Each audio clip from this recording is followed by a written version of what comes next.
Chapter 986. Believe me, as the leader of the Federation, my allowance is very high. Jianghu was a genetic warrior. The risk of her mission was extremely high, and the federal military's allowance was considerable. Of course, if her salary was compared to other army commanders, it would probably be trash. Everyone else had a backer. They were either from an aristocratic family or had a family inheritance. She was the only one who fought with her bare hands. Speaking of which, it was quite inspiring.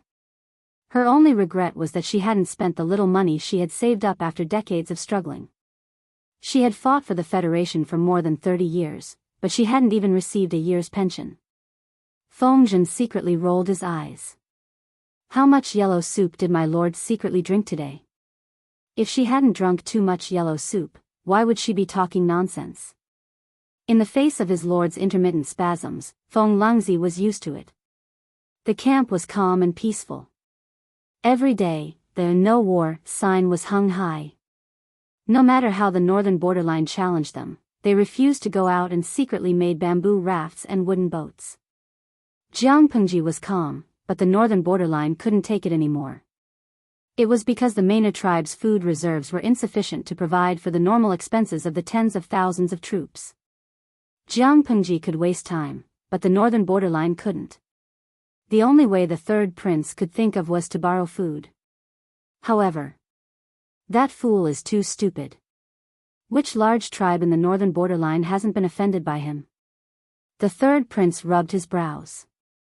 He shamelessly sent letters to the tribes near the Yi River to borrow food, but they rejected him as soon as they heard his intention. They all complained about being poor. The acting king had already exploited them once. If the third prince borrowed food from them again, the tribes and herdsmen would starve to death. The tribe's food reserves are only enough for 10 days. If we don't solve this problem, the third prince was much more reliable than the previous acting king. After all, he was a student taught by Wu Liba. He had ambition and brains. Faced with the predicament of a food shortage, he thought of many ways, but the other tribes refused to buy it. Those who were willing to buy and borrow food openly and secretly demanded an exorbitant price. The third prince was so angry that his face darkened. The third prince fidgeted with the braid on his head and asked Wu Liba, "Teacher, do you have any good ideas?" The northern borderline was too passive now. They couldn't borrow food from other tribes, so they attacked Jianghu. Wu Liba was a good example. With that, there was no other way out. Wu Liba looked at the flickering candle on the table with a gloomy expression. It was impossible for him not to be angry when the northern borderline's good cards were played to this extent. But no matter what, Wu Liba would not easily give up on the northern borderline unless he died. The next day, things took a turn for the better. The third prince stared at the man in front of him, the former crown prince. The enemy had led 30,000 elites and 500,000 dawn of rations to the front lines. On the surface, they were here to provide support, but in reality, they were here to seize power. Wu Liba looked on coldly and laughed mirthlessly. This old man has really misjudged him. I did not expect the incompetent first prince to have such shrewdness. He used all kinds of methods to defile himself and was even abandoned by the king. I didn't expect that he would secretly amass 30,000 elites and so much food. Was the northern borderline completely finished? Not only did the princes not unite to fight against the enemy, but they also returned to their own fiefs and contacted their mother's forces, as if they were brothers fighting against each other. Wu Liba could not help but feel suspicious. Had Lu Shi already predicted this situation? Did she deliberately avoid the battle just to consume the food of the northern borderline camp and watch the princes of the northern borderline fight amongst themselves? In the face of a great enemy, instead of thinking about defending against external enemies, they wanted to stir up internal strife and pacify the outside world. Were they all out of their minds? Wu Liba still did not know that his prediction was about to become a prophecy. Everyone's minds were really going to be flooded with water. Recently, the rain has been getting heavier. The water level of the Yi River is already level with the river bank. It's estimated that it will be soon. Fengzhen took off his wet straw cape. He really did not expect such a terrible rainstorm to happen in the northern borderline. Jiang Pengji said, "Are the boats and bamboo rafts ready?" Enough. 2 days had passed since this conversation. In the middle of the night, the people of the Mainu tribe fell into a deep sleep. Half asleep and half awake, the ground trembled and they heard the roar of waves. Many herdsmen woke up from their dreams and were shocked to find that water had seeped into their tents. Not long after, the water level reached their calves. What had happened? The herdsmen were stunned for a moment and then realized that the Yi River had been released. Everyone, wake up. The water god is angry. Wake up. Everyone, wake up. The water god is angry. Everyone, run for your lives. The sky was dark and the curtain of rain blocked their vision. At this time, the sky was constantly raining. The sound of waves in the distance was getting closer and closer. The trembling under their feet was getting more intense. What is that? Someone shouted in horror in the midst of the noise. The shadow of the distant horizon was approaching them. Wu Liba and the third prince had been discussing military affairs that night. When the rain outside increased and the Yi River flowed backward, they reacted. Their first reaction was to order the northern borderline soldiers and tribal herdsmen to evacuate from the banks of the Yi River and move toward the highlands and mountains. The heavens want to destroy the northern borderline. Wu Liba and the others reacted quickly. They were of the privileged class and enjoyed the priority of escaping. In the hazy night, he could barely see the rushing river below. It swept everything away with great momentum. Too many herdsmen and soldiers who could not escape in time were washed away by the roaring water. Facing Jiang Pengji, Wu Liba could still persuade himself that he could win next time if he failed this time. In the face of a flood that could not be resisted, he could not muster any thoughts of resistance. How could humans fight against nature? The third prince shook Wu Liba out of his bewilderment. He said, "Teacher, don't be bewildered. Although it is the rainy season now, there is nothing unusual about the Yi River." The experienced elders in the tribe also did not notice any signs of the Yi River flooding. There must be something fishy behind this. If it was a natural disaster, there would at least be a warning, but this time it came so suddenly. It was more like someone intercepted the water upstream and took advantage of the time when the Yi River reached the banks to release the water in one go. Looking at the situation, all the tribes along the Yi River were in trouble. However, was this something that could be done by humans?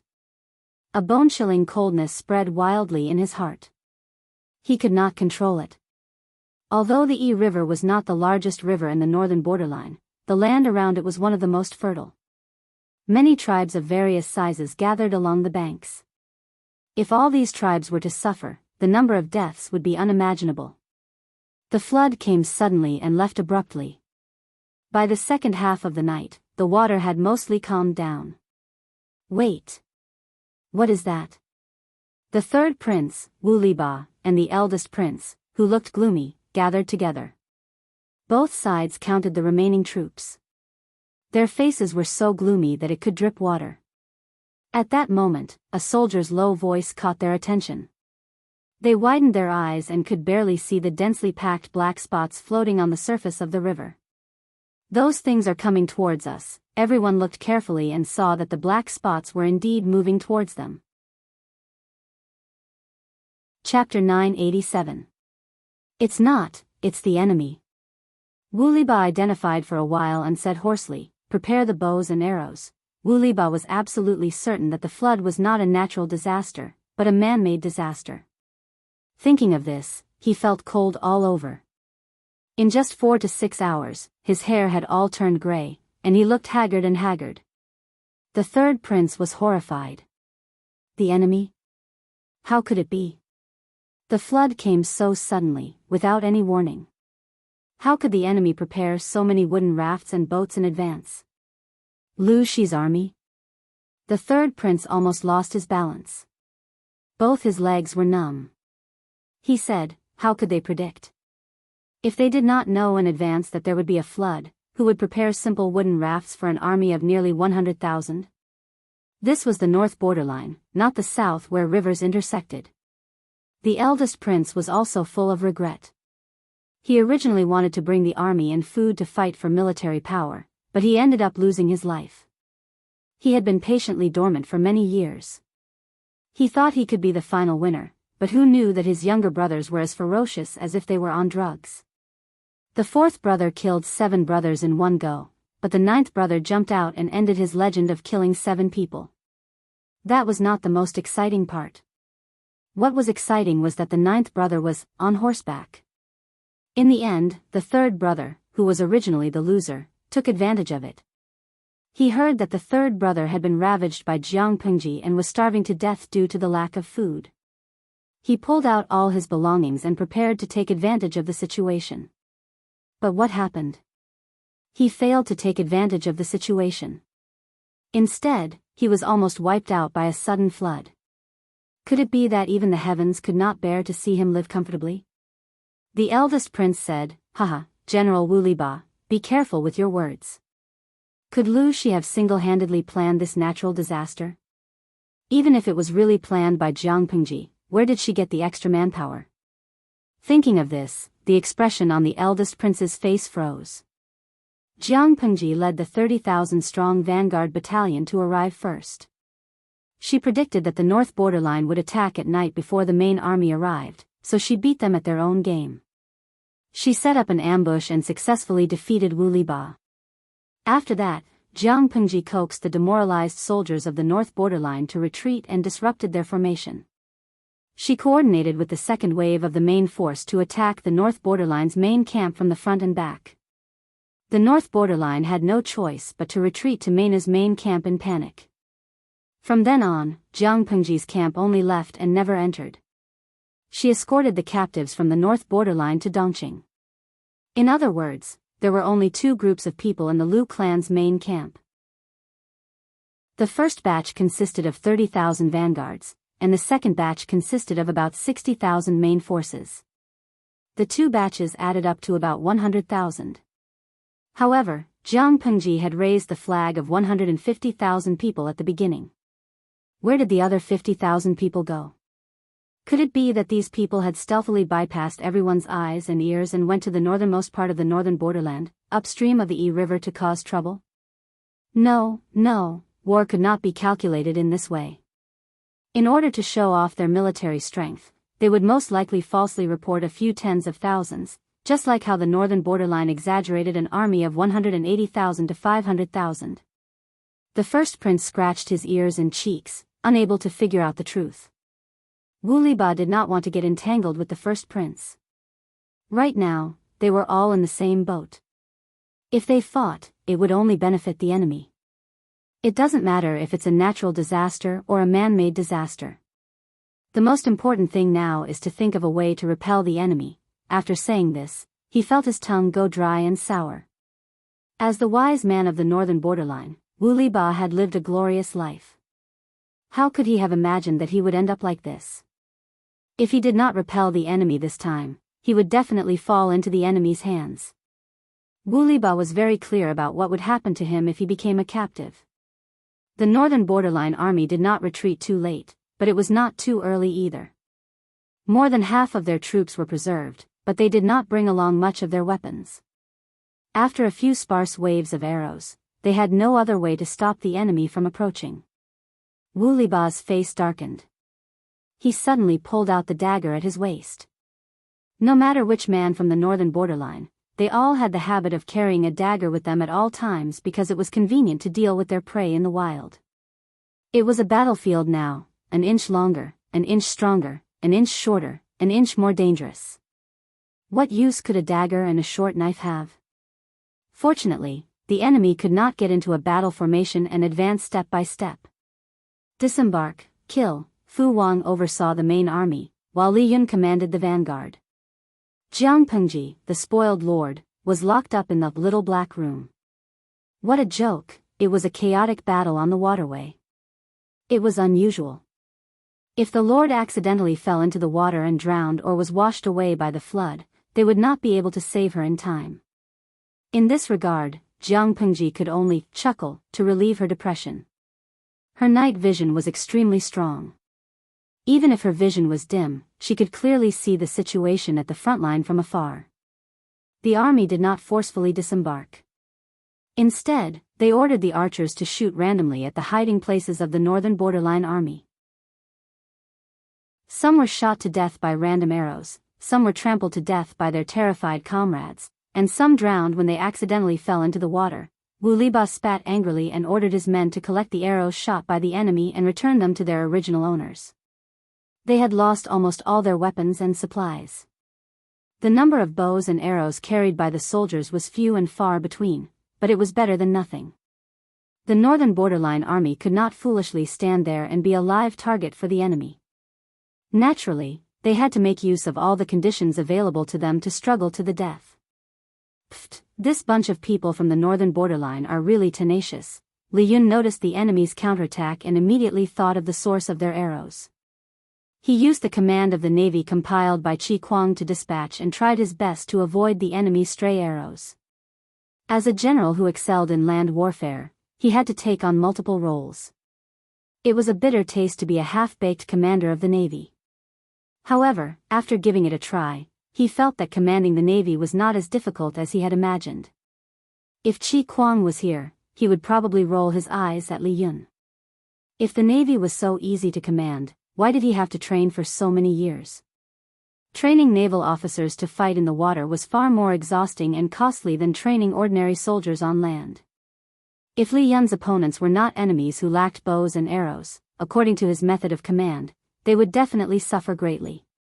However, the reality was that the casualties on the northern borderline side were increasing. Li Yun was commanding with ease. After an hour, the soldiers at the lower ground were all dead or injured. Jiang Pengji's army began to forcefully disembark. Wu Liba and the other generals could only lead their troops to resist. However, their front line retreated again and again. It was almost impossible to form an effective obstruction. Seeing that the army was about to be defeated, Wu Liba's eyes flashed with determination. Acting king, the first prince, the two of you retreat quickly. I will cover your retreat. Although Wu Liba's value was much more important than the two princes combined, Wu Liba could not abandon the two of them and escape alone. Teacher, if you want to leave, let's leave together. The third prince's entire body trembled. His arm was pierced by 2 arrows. He was careless and was hit by a stray arrow. Fortunately, his vital organs were not injured. Chapter 988. Wu Liba was the sage of the northern borderline, their backbone. Once their backbone collapsed, what fighting spirit would the northern borderline have? The first prince was straightforward. He said to the third prince, "The flood has receded a lot. If we don't escape now, we won't have another chance in the future." As the prince of the northern borderline, once he became a captive, he would most likely follow in the footsteps of the second prince and be killed as a sacrifice. After months of confrontation, Jiang Pengji had demonstrated her ruthlessness and decisiveness in all aspects. Not to mention the prince of the northern borderline, even if the king of the northern borderline was captured, he would probably die. She was clearly a woman, but the ruthlessness in her bones was stronger than many of the barbaric men of the northern borderline. What nonsense are you spouting?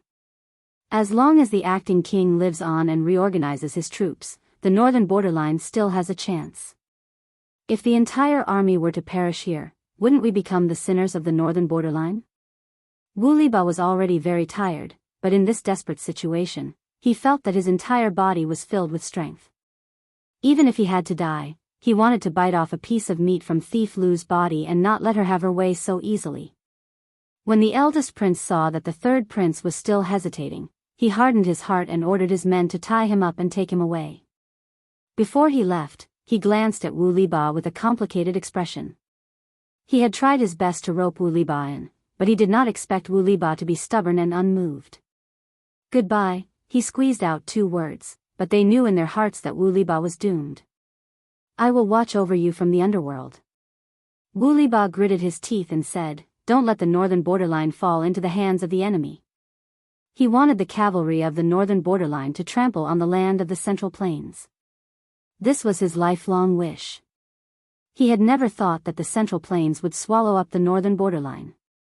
Having said that in a hurry, Wu Liba ordered many of the young generals with potential to flee as well.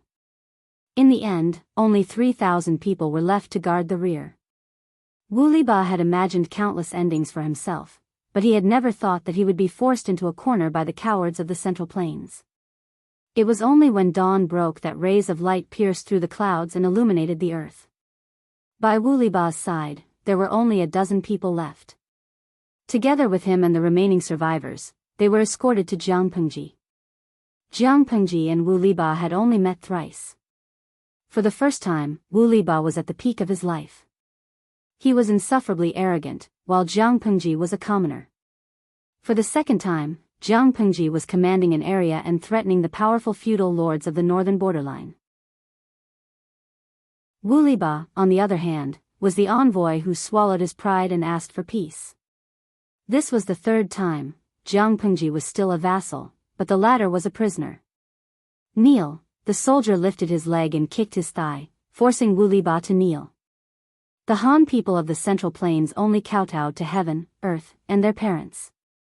Even the emperor could not make them bend their knees, they only needed to bow. However, there was no need to pay attention to this when dealing with captives, especially those from the northern borderline. The captives didn't even have their own lives, yet they still wanted to stand upright? Dream on. Wu Liba cut a sorry figure. His entire face was covered in chunks of flesh and blood. However, his eyes were still filled with terrifying hatred and murderous intent. Jianghu sized him up and easily determined his identity. At the same time, the live stream viewers were also sizing up Wu Liba, trying to guess his identity. For a person who had only appeared 3 times in the live broadcast room, most of the audience did not know him. Tang Sek Xingling Kai, who is this guy? He was escorted here to the streamer. He should be an important person in the northern borderline? Xiaoshou Wushuang, he looks a little familiar, but his face is covered in minced flesh and blood. I really want to clean him up with a broom. Fuchi Duo, streamer, are you planning to offer him amnesty? Offer him amnesty? Impossible. Jianghu did not have that intention, and Wu Liba would not accept such humiliation. Zaidao, why did you send this person to me? Jianghu glanced at Wu Liba below, her eyes calm and unwavering. She did not pretend to offer amnesty as Wu Liba had expected, nor did she kick him when he was down. Instead, she chose to ignore him. Sun Wen smiled and said, this person has an extraordinary status in the northern borderline. His life and death are in his hands. You should consult the Lord. That's not right, Wu Liba's thoughts returned to him. His eyes almost popped out of their sockets. He stared at the man in the scholar's robe, who was sitting below the main tent. Zaidao? The word cousin made his heart palpitate. Wu Liba had carefully studied how the 9th prince performed so well in private. The more he studied, the more he felt that there was something wrong with Sun Wen. Unfortunately, he had disappeared and there was no way to settle the score. That person's cousin was also called Zaidao. He was also of the same age. Wu Liba's face twitched. He understood in his heart. His eyes were filled with horror. So it's you. Wu Liba gritted his teeth. I was really blind. I didn't realize that you were the one causing trouble in the dark. If there was no internal strife in the northern borderline and the tribes were not divided, the northern borderline would not have only sent out a pitiful 180,000 troops. Sun Wen replied calmly, you flatter me. Wu Liba could no longer remain calm after receiving Sun Wen's affirmation. He pounced in his direction and opened his mouth to bite. Sun Wen glanced at him. He did not even change his face. His posture was arrogant and disdainful. Jianghu said, there's no need to ask for instructions on such matters, right? Since we can't offer amnesty anyway, it'll be a waste of time if we meet. If Wu Liba could surrender, Jianghu's body would have to be of pure northern borderline blood. Sun Wen nodded apologetically and said calmly, even so, I have my duties as an official. I would never dare to overstep my authority. Trying to figure out his superior's intentions did not mean making decisions on his own. It was even more impossible for Sun Wen to override his lord and make decisions on his own. Wu Liba calmed down a little. He spat in Jiang Pengji's direction. The audience could see the trajectory and appearance of the spit. Wu Liba said, "Demonis, even if you can win for a while, can you defend it forever?" Jiang Pengji said, "I don't know if I can defend it forever, but you can't defend the northern borderline. This is set in stone." Wu Liba spat out a mouthful of blood again. His old face was full of malevolence. "I curse you. Even if you establish a nation, it will eventually fall into the hands of outsiders. Your descendants will die a horrible death." Even if it was a curse and insult, Wu Liba was playing a trick. Jiang Pengji was a woman. Since ancient times, no woman had ascended to the throne and become an emperor, let alone build an empire with her own hands. For such a person, the foundation that she had painstakingly built must be left to her descendants. It was not the place for outsiders to get involved. However, she was a woman. She would eventually marry and become a wife. If her husband was a little ambitious, it was not impossible for the royal family to change their surname. Wei Si's expression changed. He clenched his fists tightly in his sleeves. In his previous life, Wei Si did not restrain his edge from the beginning. He and the emperor secretly formed a bond, and the relationship between them became closer. At that time, the Jiang dynasty had just been established and was in need of manpower. As an all-round expert, Wei Si was put in an important position. He steadily walked towards the center of power. When he was in the limelight, the heavens gave a warning and a meteorite fell. The emperor will not pass on for one generation. Huangfu will take over. Who was Huangfu? Seeing this surname, one would think of the famous prime minister of the previous dynasty. How did that prime minister die? Everyone had an idea in their hearts. He had been dead for hundreds of years. Naturally, it was impossible for him to come back to life. It must have been his reincarnation. After carefully checking the birth dates of all the civil and military officials, Wei Si was found. Chapter 989. Everyone knew that the previous dynasty's prime minister Huangfu threatened the young lord, took control of the court, and attempted to usurp the throne. Now, a meteorite had fallen from the sky, and the words, "The emperor will not be passed on for one generation, Huangfu will replace him," were left on the meteorite. What did this imply? This was hinting at Prime Minister Huangfu's unwillingness to give up, and now that he had made a comeback, he wanted to take revenge on the masses. Wei Si's date of birth and 8 characters were exactly the same as the late Prime Minister's. There was not the slightest difference. Who wouldn't suspect such a coincidence? Ancient people were superstitious. They liked to use myths to explain things that they could not understand. They didn't know what the world beyond Earth was like, so they imagined the heavenly palace and the omnipotent immortals. The meteorite was a treasure thrown down from the heavenly palace by the immortals, so the words on it were naturally left behind by the immortals. It was a warning from the heavens, hinting that Wei Si was the reincarnation of the previous dynasty's treacherous prime minister. In the future, this person's power would overturn the court and the commoners. He would plot to usurp the throne and threaten the empire. If it had been another emperor, Wei Si would have died without a doubt. His family and relatives would have to bleed and be buried with him. To the emperor, who dared to covet the dragon throne? Even if it was his own father, mother, wife, or child, he would kill anyone who dared to reach out his hand, let alone an official who was in his ascension period. Emperors since ancient times, no matter if they were wise, ordinary, or muddle-headed, they were all filled with a common characteristic: paranoid. No emperor could tolerate others coveting his or her throne and power. At that time, there were snowflakes of memorials pouring into the imperial palace every day, piling up the emperor's desk. The entire court was shaken. The immense pressure made Wei Si breathless. He even thought of committing suicide to preserve his chastity. However, what made Wei Si smile bitterly was that everyone in his residence was a trusted bodyguard sent by His Majesty. His every move was under the watchful eyes of these people. Even when he went to the toilet, there were several people guarding outside. He would call out every once in a while, and if there was no response, he would force his way in. Everyone in the court is against it. Your Majesty, you shouldn't be so stubborn. Your Majesty, please, return me my freedom. Wei Xi had never thought of usurping the throne, but everyone unanimously believed that he would do so in the future, so they had to nip the hidden danger in the bud. He couldn't withstand the external pressure. Rather than letting His Majesty order him to commit suicide, it was better to let him decide his own life and death. Wei Xi could not decide the time of his birth, but at least he could decide the time of his death. Her small request was mercilessly rejected. His Majesty looked at him coldly and said 2 words after a long while. Wait for it. After waiting for a while, Wei Xi avoided several assassination attempts, and Jiang Chao welcomed the first purge.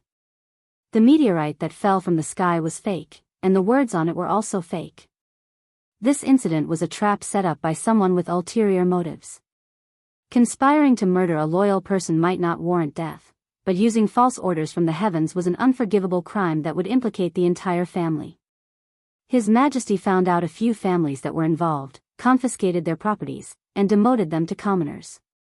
Both Wei Xi and His Majesty knew very well that the few families that she had confiscated were just abandoned pawns thrown out by others to help prevent her anger.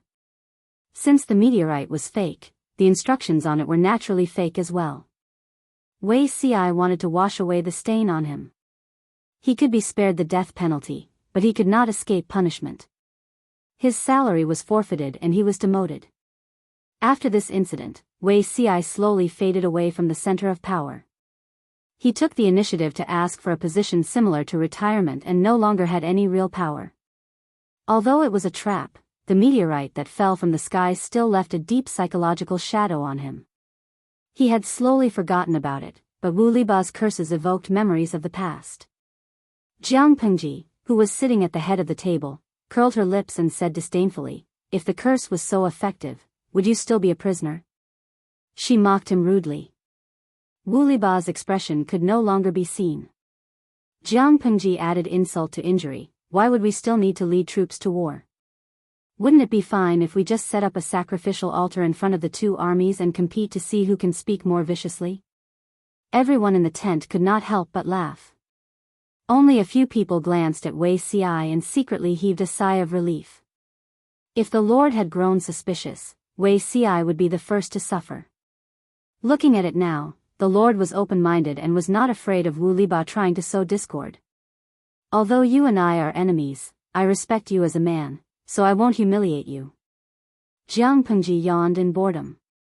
She got up from her seat and casually pulled out a magnificent machete from her waist. She threw it in front of Wu Liba. "End your own life. How could dying in the hands of the enemy be more glorious than committing suicide? At least he could preserve his last shred of dignity." Wu Liba was confused by Jiang Pengji's reaction. He stared at her with a complicated look in his eyes. "Really?" "Of course," Jiang Pengji said, "but I can't guarantee that I won't do anything to your corpse." The look in Wu Liba's eyes changed. There was desolation and helplessness in them. The heavens want the north borderline to perish. But Lu Shi, don't be too complacent. Sooner or later, you'll follow in my footsteps. Wu Liba spoke word by word. He shook his shoulders and broke free from the shackles of the soldiers on his left and right.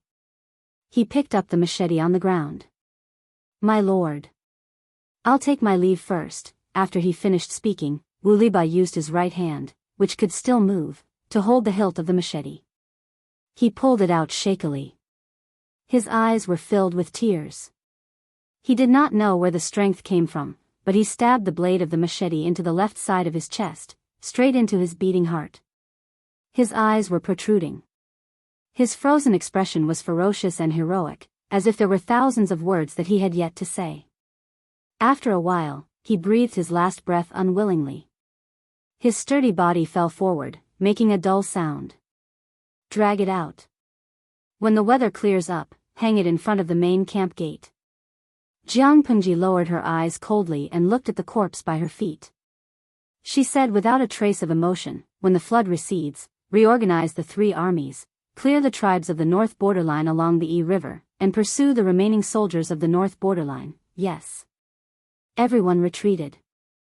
Feng Zhen and the others had solemn expressions on their faces.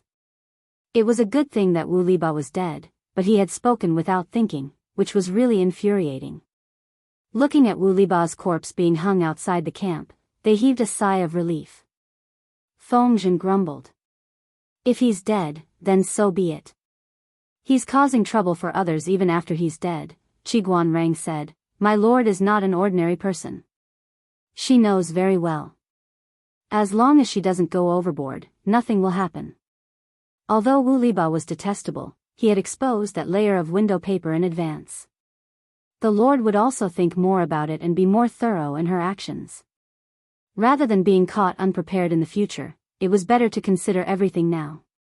Feng Zhen said, I hope so. The frightening flood slowly receded, revealing a scene that looked like hell on earth.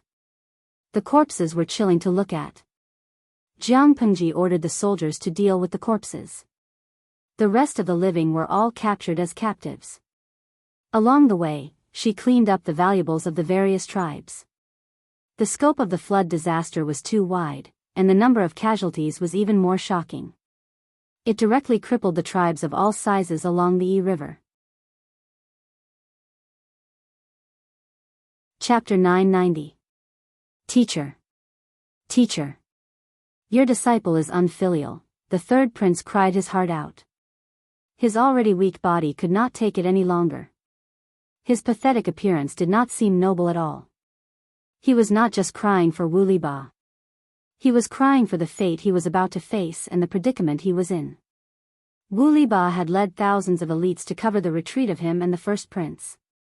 Although they had successfully escaped, they did not have many weapons on them. They did not even have food or clean water. They had no supplies and were starving. They could only eat grass and tree bark. A few months ago, there were 180,000 elites in the northern borderline camp. Including the 30,000 elites brought by the first prince, there were 210,000. 210,000 northern borderline warriors. Now there were less than 20,000 left. They were all defeated soldiers. The nightmare did not end there. The news of Wu Liba's death gave them another heavy blow. The third prince cried. The first prince was distraught. He wanted nothing more than to hack his younger brother to death so that he could have some peace. What's the use of crying now? The most important thing now is to contact all the major tribes in the northern borderline to unite against Lu Buwei. Only then will we be able to face the general. The first prince was agitated. They had not completely shaken off their pursuers. They could go see Wu Liba at any time. Teacher treats me like his own son. Am I not allowed to cry for him? The third prince calmed himself down. But his eyes were still red. But the first prince was right. Staying alive was the most important thing now. There was hope as long as there was life. He thought of the main culprit and gritted his teeth. It's all ninth prince's fault. If not for him, teacher would not have died so young. If not for the ninth prince, the useless teammate, ruining a good hand, the northern borderline would not have suffered such a huge loss. The first prince said, him? Maybe he's already in the belly of the fish. Many living people with intact limbs had been killed by the flood. Ninth prince had gotten wind on horseback. How could he still be alive? The third prince felt better after hearing the first prince's words. Little did they know that the person they were talking about had not only not died, but had luckily survived. Unfortunately, good luck had its limits. The ninth prince was captured by the soldiers who were looking for the living. Everyone saw that he was dressed extravagantly and kept an eye on him. On one hand, he brought him back to the main camp, on the other hand, he investigated his identity. Unexpectedly, he was the former acting king of the northern borderline. Although he was the acting king, he was still the king. The soldier quickly reported the matter to Jiang Pengji. Jiang Pengji didn't want to see him at first, but she wanted to see what he looked like out of curiosity after learning that he could survive a stroke. The ninth prince was carried into the main tent. Because he had stopped taking the medicine, the signs of the ninth prince's stroke were slightly relieved. Previously, he could only move his eyes, but now he could move his neck. The ninth prince had been mentally prepared to beg for mercy, but he never expected to see the white moonlight in his heart in the main tent. Sun Wen, the ninth prince stared straight at Sun Wen, his eyes filled with the pain and accusation of being betrayed. His gaze was too intense, and no one could ignore it even if they wanted to. You know him? Jiang Pengji asked Sun Wen with a smile. He seems to be an old acquaintance of yours from the north borderline. Sun Wen said with a smile, this person is the ninth son of the king of the northern borderline. He's really stupid. It's a good idea to use him to kill someone else.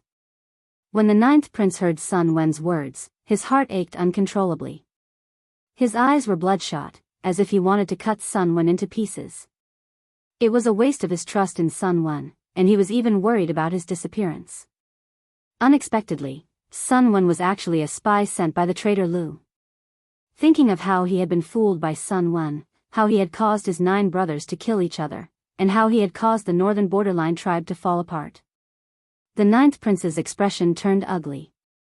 He looked at Sun Wen with eyes full of thousands of knives. Unfortunately, these knives could not kill.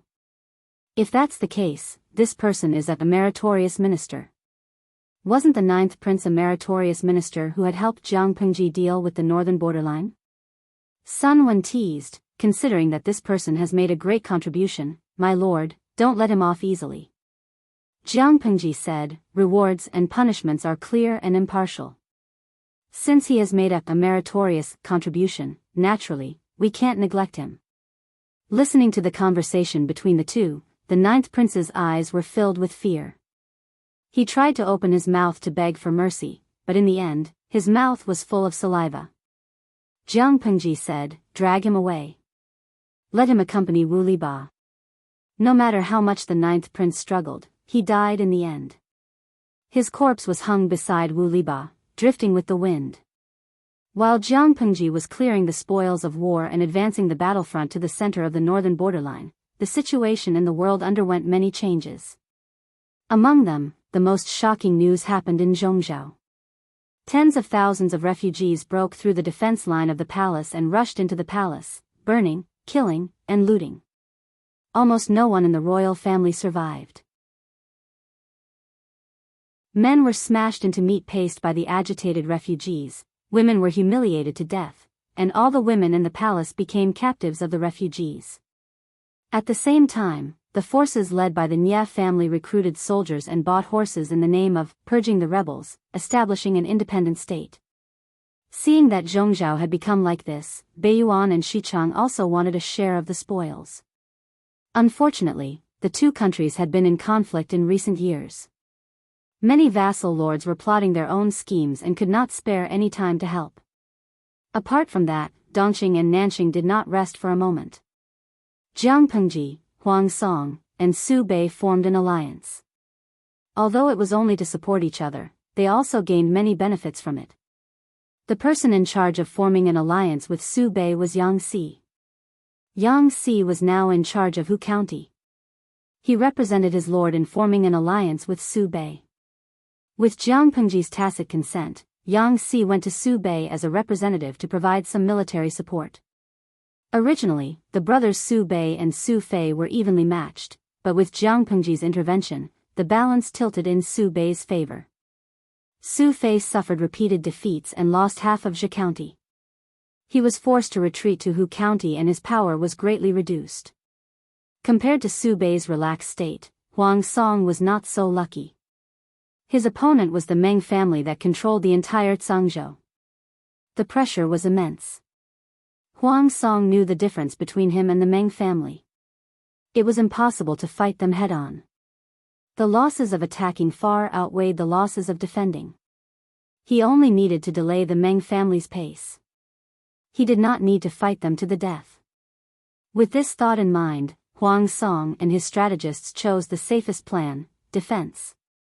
Defend to the death and not fight. Huang Song forged himself into an iron tortoise.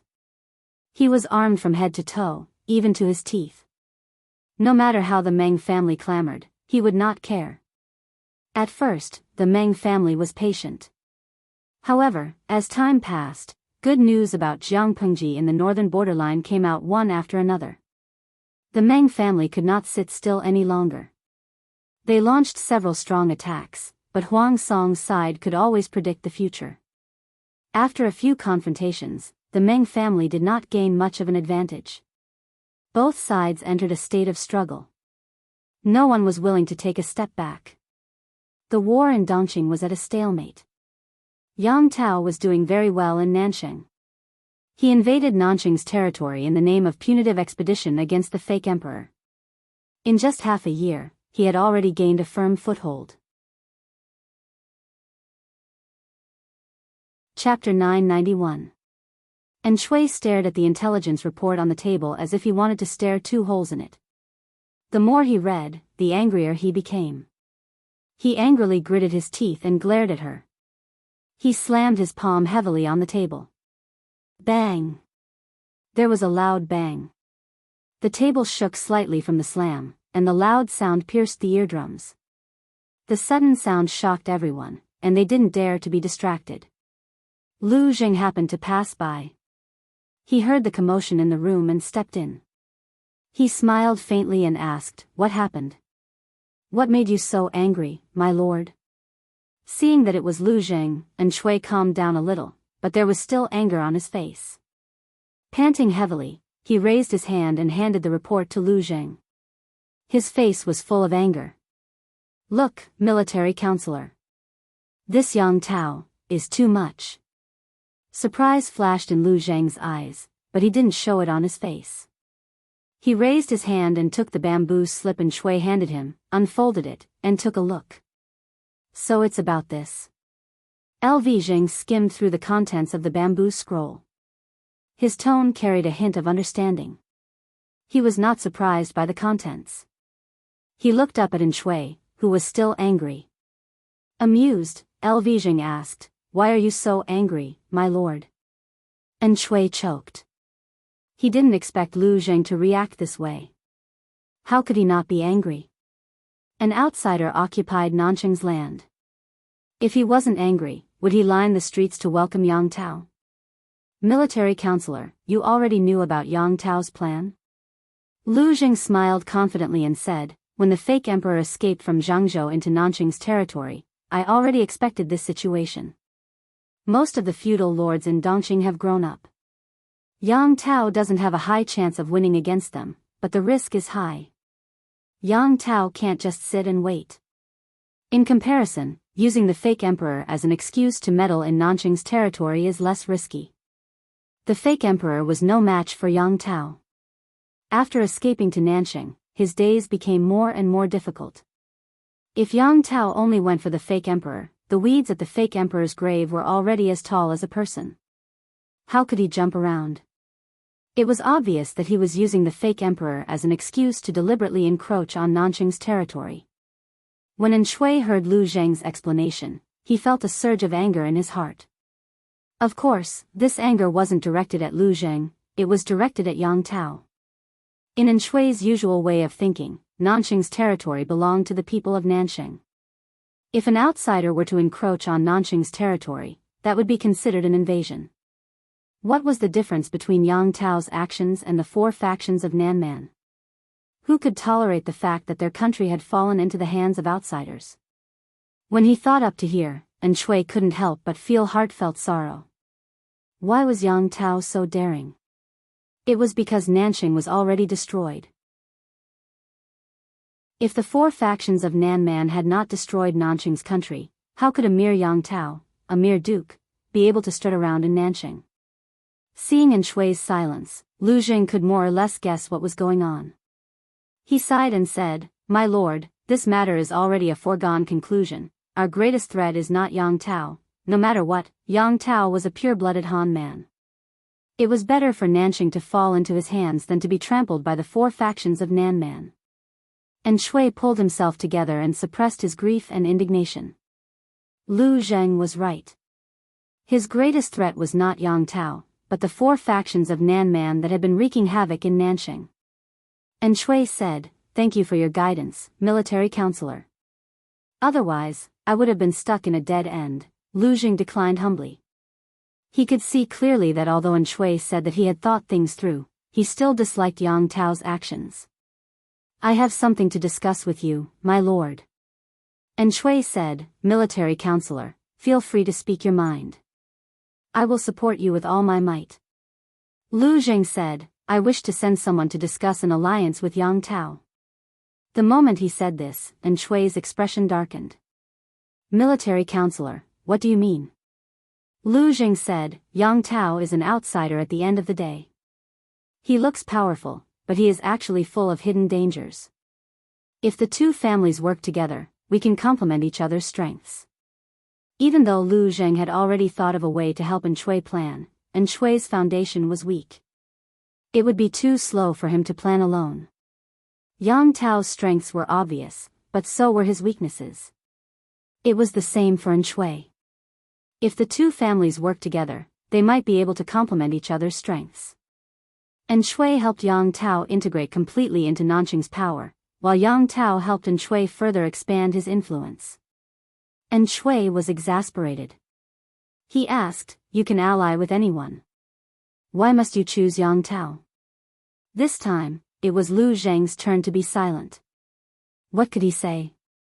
To tell the truth, he had hurt An Shui's pride. An Shui wanted to ally with someone else, but that person did not care about his meager resources. On the other hand, Yang Tao's power was neither too big nor too small, and he was an outsider. His overall strength was about the same as An Shui's.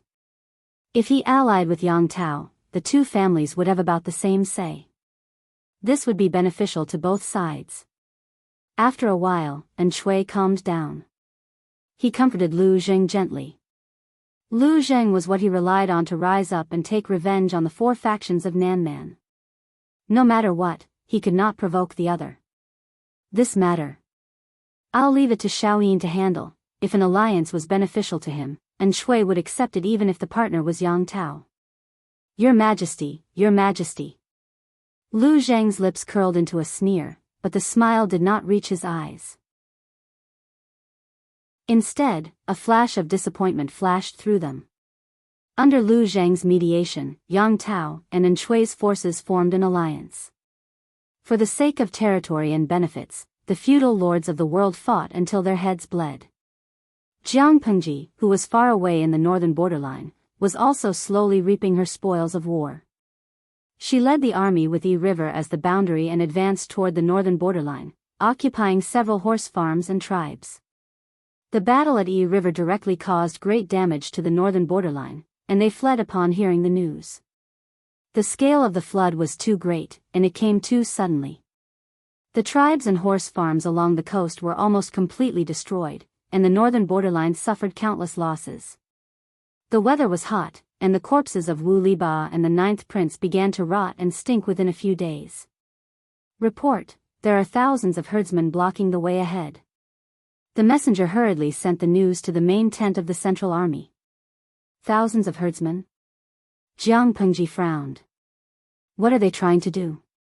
She was not bloodthirsty, and the war was definitely against the regular army of the northern borderline. As long as the ordinary herdsmen behaved themselves, she would not deliberately kill them. Li Yun followed. He frowned and said, those herdsmen voluntarily sought refuge with the Lord, voluntarily sought refuge? Jiang Pengji raised her eyebrows. Look at your unhappy expression. It doesn't look like a good thing. What conditions did they offer? If they were sincere in seeking refuge, Li Yun would definitely show his joy on his face. But now he frowned. It was obvious that it was not as simple as seeking refuge. As expected, Li Yun said, the leaders of the herdsmen's tribes made a request. They are willing to pledge allegiance to us, but we have to hand over Wu Liba's corpse. Wu Liba's corpse. The entire tribe came to seek refuge. Is there really nothing fishy going on? Li Yun said, from what I can see, it seems to be the case. Every family has brought along their entire family. If it was a trick, they would definitely not have brought along their relatives and children. What do they want Wu Liba's corpse for? Li Yun said, the leader of the small tribe said that he hopes to return Wu Liba to the embrace of God as soon as possible, so that he can have a more dignified death. Chapter 992. The entire tribe surrendered just to collect Wu Liba's corpse. Hearing Li Yun's words, the expressions of the people in the tent varied. Some were indifferent, some could not bear it, and some were deeply moved. Although Wu Liba was their enemy, there were still people who remembered him after his death. Wu Liba's life was not in vain. Jiang Pengji looked at Li Yun and asked plainly, that's their only request? Li Yun cupped his fists and replied, indeed, that's their only request. In the beginning, Li Yun also thought that the small tribe wanted to strike a stone with an egg, but they brought along their families, men, women, young and old, and even infants sleeping in swaddling clothes. Li Yun sent someone to negotiate and ask for their intentions. Hearing their request, he was stunned on the spot. It was not unusual for the entire tribe to surrender. What was unusual was their reason for surrendering. At that moment, Li Yun felt some envy towards Wu Liba. If he was in the same situation as Wu Liba, would there be someone who would give up everything just to get his corpse back? My lord, should we agree to this? Li Yun saw that Jiang Pengji did not respond for a long time and could not help but ask. Jiang Pengji said in a low voice, agree to it. Get someone to collect Wu Liba's corpse and prepare a better coffin for them. To her, Wu Liba was just a stumbling block that she had kicked away. To the herdsmen of the northern borderline, Wu Liba was probably a hero or even a religion, and they were willing to give up everything for him. From the side, it could be seen that Wu Liba was worthy of respect. Since someone was willing to protect his corpse, why not agree to it? Speaking of this, Jiang Pengji suddenly thought of the ninth prince. They did not say what to do with the ninth prince's corpse. Li Yun recalled carefully and said with certainty, they did not mention the ninth prince. Forget it, buy one get one free. The ninth prince's corpse can be considered as a bonus and sent over. As for how they deal with it, that's up to them.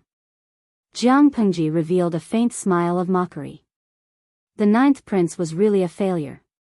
Yes, I will do it now. Li Yun cupped his fists and retreated. As he walked, his armor made a crisp sound. Li Yun left and the audience regained their senses from this brief interlude. Mantian is a small white cloud. Old Wu's death was not a loss. A tribe was actually willing to surrender for him. Bao Bao Lai Kai Tang, although Old Wu's death was tragic, there were still people who remembered him after his death, which meant that he was not a failure. Guzi Xiao Yugan. TSK, you guys are really sentimental. Don't think this is so good. Maybe this tribe is the streamer's army. Even an idiot would know what the host's reputation in the northern borderline was like. The northern borderline would definitely say that the host was a butcher who killed people like scything flax, threatening the people in their territory. However, it was also possible for ordinary people to surrender in order to survive and protect their young and old. Bad mouse again, sigh, am I the only one who feels sorry for the ninth prince?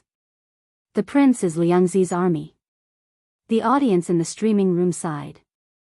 Some felt that Wu Liba had died a worthy death, some pitied the ninth prince for dying quietly. Some reminded Jiang Pengji to be careful of the northern borderline's fake surrender, and some continued to be onlookers. There were too many viewers in the streaming room, and there were also too many bullet screens. Jiang Pengji could only block the bullet screens frequently. Li Yun instructed his subordinates to collect Wu Liba's corpse, wipe off the tainted blood, change into clean clothes, and then place it in a pitch-black coffin. As for the rotting corpse of the ninth prince, Li Yun ordered someone to pack it up and send it over. When the herdsmen of the small tribe saw the coffin, they hugged each other and cried bitterly. Their sobs were filled with endless sorrow. After crying enough, the chief of the tribe took the initiative to surrender, and the herdsmen behind him all performed the northern borderline's ritual of submission. Has the Lord thought about how to settle these people? The tribe was not big. There were no more than 10,000 men and women, old and young, but there were about 5,000 young adults. If they were allowed to stay in the main camp, it would be hard to guarantee that they would not turn traitor at the last minute. When the time comes, they would collaborate with the northern borderline from both inside and outside, which would be a disaster instead. Rather than leaving them on the battlefield and becoming a hidden danger, it was better to send them back to Chongzhou and other places in batches. Jiang Pengji had also considered this point. She said, "Let's leave this matter to Wenzheng. These people surrendered voluntarily, so we can't treat them like ordinary captives. How about this, send someone to register them, then send them to the administrative areas in batches, one household as a unit. That's good too, to prevent any setbacks on the road to victory." Qiguan Rang furrowed his brows. How about this, let them follow the grain team back to Chongzhou. In order to ensure the safety of the grain transportation route, the return journey was different. Letting these herdsmen follow the returning grain team to Chongzhou would not only prevent the exposure of the grain transportation route, but also reduce the expenditure of additional manpower. Before the tribe chose to surrender, they were already prepared for the worst, but in the end, they were told that they would only be sent to the Central Plains. Everyone looked at each other, their tense nerves finally relaxed. There were even some women from the northern borderline who were carrying their children and secretly cried tears of joy. They carefully placed Wu Liba's corpse in a proper place and managed to arrange a decent funeral. Apart from this small interlude, Jiang Pengji's army advanced like a hot knife through butter, following the Yi River all the way to the north. The northern borderline had a vast territory. Its overall surface area was only 20 to 30% smaller than Dongqing. However, most of the land in the northern borderline was not suitable for human habitation, so the population was not abundant. The number of commoners was only 1/10 of that of Dongqing. The total population was less than 2 million people, which was considered sparse. In the battle between Jiang Pengji and the northern borderline at the Yi River, the number of people who died in the war and those who drowned in the flood had exceeded 150,000. If the people who were captured by Jiang Pengji and those who surrendered voluntarily were included, the total loss of the northern borderline was close to 200,000. This number was shocking and ruthlessly poked the eyeballs of the nobles of the northern borderline. Just thinking about it made their hearts ache. Faced with the approaching enemy, the tribes of the northern borderline had different thoughts, but in the face of disaster, they had no choice but to join forces. Although they had joined forces, they were not on the same page. On the day of the Yi River's flood, Wu Liba led the troops to cover the rear, while the eldest prince and the third prince led the main force to escape. At last count, they had less than 10,000 troops. Even though there were injured soldiers who returned one after another, the total number of troops was only 15,000, and many of them were disabled. They did not have military supplies and rations, and the troops under them did not even have much combat power. In the northern borderline, they could only be considered as the weakest. When the major forces of the northern borderline gathered, they did not even have the right to speak. Instead, they were reduced to minor characters. With the support of Wu Liba, the third prince became the acting king, but this acting king was not recognized by the others. Faced with the pressure of the strong troops, the first thing they thought of was not how to defend against the enemy, but how to squeeze together and elect the acting king. Chapter 993. You're still thinking of fighting for power when the strong army is here? He was just a substitute king. If the northern borderline was gone, the substitute king was nothing. The third prince's words sounded like he was showing off and ridiculing them. Third brother, it's easy for you to say that. You've been a substitute king, so of course you can say that, but we haven't. The third prince had been a substitute king. Although it was only for a few days, he was better than the other brothers. The third prince's face turned green and white, and he almost spat out the blood in his chest. If the teacher was watching from heaven and saw the northern borderline and the scene of internal strife, what would he think? The third prince said, "Aren't you letting Lu Shi take advantage of you?" The other brothers' faces turned cold. Some were dismissive, some secretly rolled their eyes, and some sneered. The meeting ended on a bad note. The prince's military strength was almost equal, and no one could defeat the other with an overwhelming victory. The third prince walked out of the tent in a daze, followed closely by his brother, the fifth prince. "Third brother, don't blame me for my harsh words." The third prince turned his head to look at his younger brother, who had tricked him. If the fifth prince had not held him back, perhaps he would have become the king of the northern borderline with the support of Wu Liba. How could the idiot ninth prince have the chance to trap hundreds of thousands of northern borderline warriors? If he had been the king from the beginning, the northern borderline would not have been tricked by Lu Shi. Say what? The third prince asked coldly. We're all father's sons. No one is born lower than anyone else. The fifth prince looked around to make sure no one was around before saying, if you can be a substitute king, so can others. What right do you have to act like you've worked hard for the northern borderline to scold us brothers? I know what the other brothers are thinking. They'd rather give it to an outsider than be taken advantage of by their own brothers. The third prince's face turned pale. The fifth prince continued, you have no supplies and no food now. You're just living under someone else's roof. You'd better behave yourself. With that, the fifth prince walked away with his head held high, feeling unprecedentedly carefree. His third brother studied under Wu Liba. When he interacted with his brothers, he always put on an arrogant look. He had long since found this person an eyesore. Now that he had ruthlessly crushed his spirit, there was no need to mention how carefree he was. In addition to a few princes in the northern borderline, there were also other noble tribes. These people also had a lot of troops in their hands. The princes tried their best to rope in the nobles of the northern borderline to increase their own bargaining chips. In the end, the sixth prince won. After all, the sixth prince's mother's family was the most influential and had the most connections. After his successful victory, the sixth prince decisively reorganized his troops and gathered his advisors to give him advice.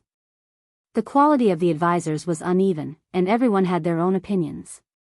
In addition, the rules of the northern borderline were not strict, so the main tent was as lively as a vegetable market. Some people felt that Jianghu's previous victory over the north borderline was mostly due to luck. There was nothing to be afraid of. Some people felt that Wu Liba was too old, that he was not good at commanding troops, and that his mistakes in commanding were the root cause of the northern borderline's defeat. Of course, in addition to these two groups of people, there were also people who tried to smooth things over and sing praises. The third prince's face darkened after listening to them for a few days. Ha! You idiots, if that Lu thief is really so easy to deal with, then I will be here to congratulate you on your early triumphant return. After he finished speaking, the third prince directly flicked his sleeves and left. Seeing that, the first prince, who was standing beside him, also stood up and followed him. Third prince, aren't you giving others a handle by saying this? The first prince was exasperated and hurriedly stopped the third prince. Seeing that the person who came was the first prince, the third prince's expression softened slightly.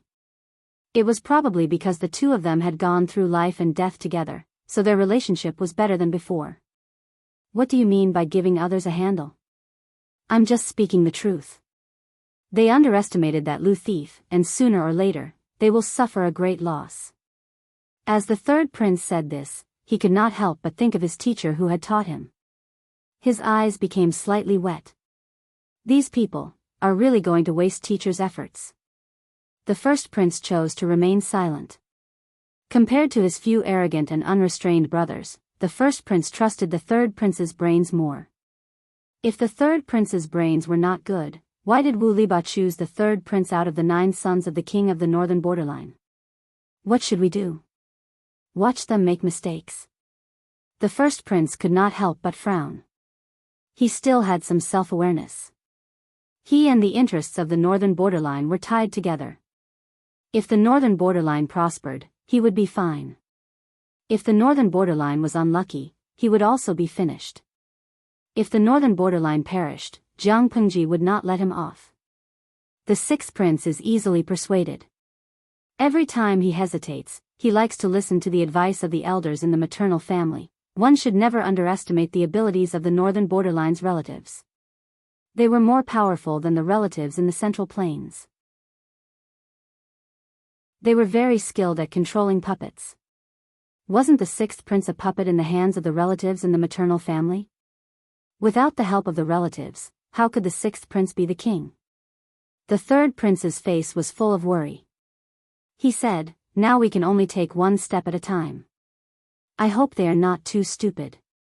At the same time, the third prince's angrily leaving also angered the sixth prince. The sixth prince exerted pressure on his advisors, forcing them to come up with a feasible battle plan as soon as possible. Needless to say, without pressure, there would be no motivation. After the sixth prince pressured them, the advisors indeed came up with a brilliant plan. Will this really work? The sixth prince hesitated. The advisor said, the traitor Lu previously accepted the tribes that surrendered. It shows that the other party is not very vigilant. The acting king can start from here and order a tribe to pretend to surrender and gain her trust. When the time is ripe, we can coordinate from the inside and outside. The traitor Lu will definitely be defeated. The sixth prince carefully considered the advisor's suggestion. The more he thought about it, the more likely it was. Finally, he made a decision and said firmly, okay, then let's do it. The advisor said, I heard that the traitor Lu has many advisors and countless capable people around him. In order to avoid being seen through by the other party, the acting king needs to pay attention to some details. The sixth prince asked, what details? The advisor said, I heard that the tribes that surrendered previously almost all surrendered with their families. Only then did the traitor Lu believe it. If the acting king wants to design a plan, we must follow it. Otherwise, I'm afraid it will be difficult to gain the trust of the traitor Lu. Instead, it will arouse the other party's suspicion. The sixth prince frowned, then suddenly relaxed his eyebrows. Do as you say. If we can capture the traitor Lu alive, I will definitely give you a great credit. I will reward you with the title of nobility and 10,000 cattle and sheep. The advisor happily agreed. The third prince knew the sixth prince's plan and was a little surprised. It's not that they are completely brainless, the third prince thought about it. The feasibility of this plan was very high. Jianghu had already accepted the tribes that surrendered, so her vigilance had already been lowered. At this time, if another tribe surrendered, she would not get to the bottom of it. She might be able to fool them. Chapter 994. The advisor was encouraged by the sixth prince. He thought quickly and suddenly came up with another plan. Acting king, I heard that Lu Shi is the eldest legitimate daughter and not the only one. Lu Shi has a son of a concubine. The advisor quickly thought of a plan to sow discord in his heart. He said, the Han family of the Central Plain has always despised women. Even if there are no sons in the family business will be passed on to the stepson and not to the daughter. No matter how capable Lu Shi is, she is still an unmarried daughter. A married daughter is like spilled water. If she is married, she will belong to the groom's family. If she returns to the bride's family, she will be a guest. The Han family of the Central Plain does not have the habit of handing over the inheritance of their ancestors to women. No matter how capable a woman is, it will be a man who inherits the family business. Otherwise, it will be a dead family. The sixth prince was a little confused. He quickly asked, what do you mean? The advisor said, acting king, no matter how good Lu Shi is at war, Lu Shi is still alive. In the words of the Han family of the Central Plain, filial piety can crush her. She is just an unmarried daughter. No matter how much she earns, it will be a wedding dress for the concubine's son in the future. The sixth prince nodded as he listened. He faintly pondered. You mean, to sow discord between Lu Shi and her brother? Why not let her brother compete with her? Jianghu had not relied on her family background or connections to get to where she was today. In other words, she had built such a large territory from scratch. If she was forced by Lu Shi to hand over everything she earned to her brother because she was a woman, how could she not feel resentful? From the perspective of the brother, it was reasonable for him to take everything from his legitimate sister because he was the one who would carry on the bloodline of the Lu family. Everything that his unmarried sister had fought for should belong to him. If Jianghu was unwilling to hand it over, it would be robbery to her brother. The advisor nodded solemnly and patted the other party's horse until it was comfortable. The acting king is wise. That is exactly what I mean. The advisor smiled. If there is trouble in the rear, Lu Shi will naturally not care about the front line. If he could not care about the front line, it was naturally impossible for him to find out that there was something fishy about the tribe that pretended to surrender. The sixth prince nodded and looked as if he had a sudden realization. Then this matter. I will leave it to you. Be sure to do it properly. The sixth prince was a typical man of the northern borderline. His brain was filled with muscles. He respected strength and advocated the supremacy of violence.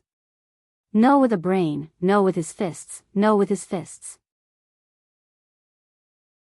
As long as he had the power, there would be people to plan for him. The advisor smiled and said, I will not let you down. Only by working on both sides could he quickly see results. On one hand, the sixth prince manipulated the tribes to pretend to surrender, and on the other, he set fire to Jiang Pengji's rear. In order to make Jiang Pengji lower her guard, the sixth prince deliberately withdrew some of his troops so that she could advance more steadily. Jiang Pengji didn't get carried away with her victory. Instead, her face darkened and she ordered the army to regroup. Qiguan Rang and Wei Ci were the first to notice the abnormality. Qiguan Rang did not ask much and instead handed the task to Wei Ci. Jiang Pengji didn't stop what she was doing. She just lifted her eyelids. Although she didn't have any other expression, her gaze was gentle. Lu Wei said with, he said with, he lord. Lu, with king. In private, the lord did not put on any airs. She could often play with her subordinates, laughing and scolding without restraint. On formal occasions, she was more steady. Her expression changed very little. If one did not observe carefully or did not understand her well enough, it would be difficult to notice. Wei Ci could feel her emotions. She was not happy and even a little angry. Because of this?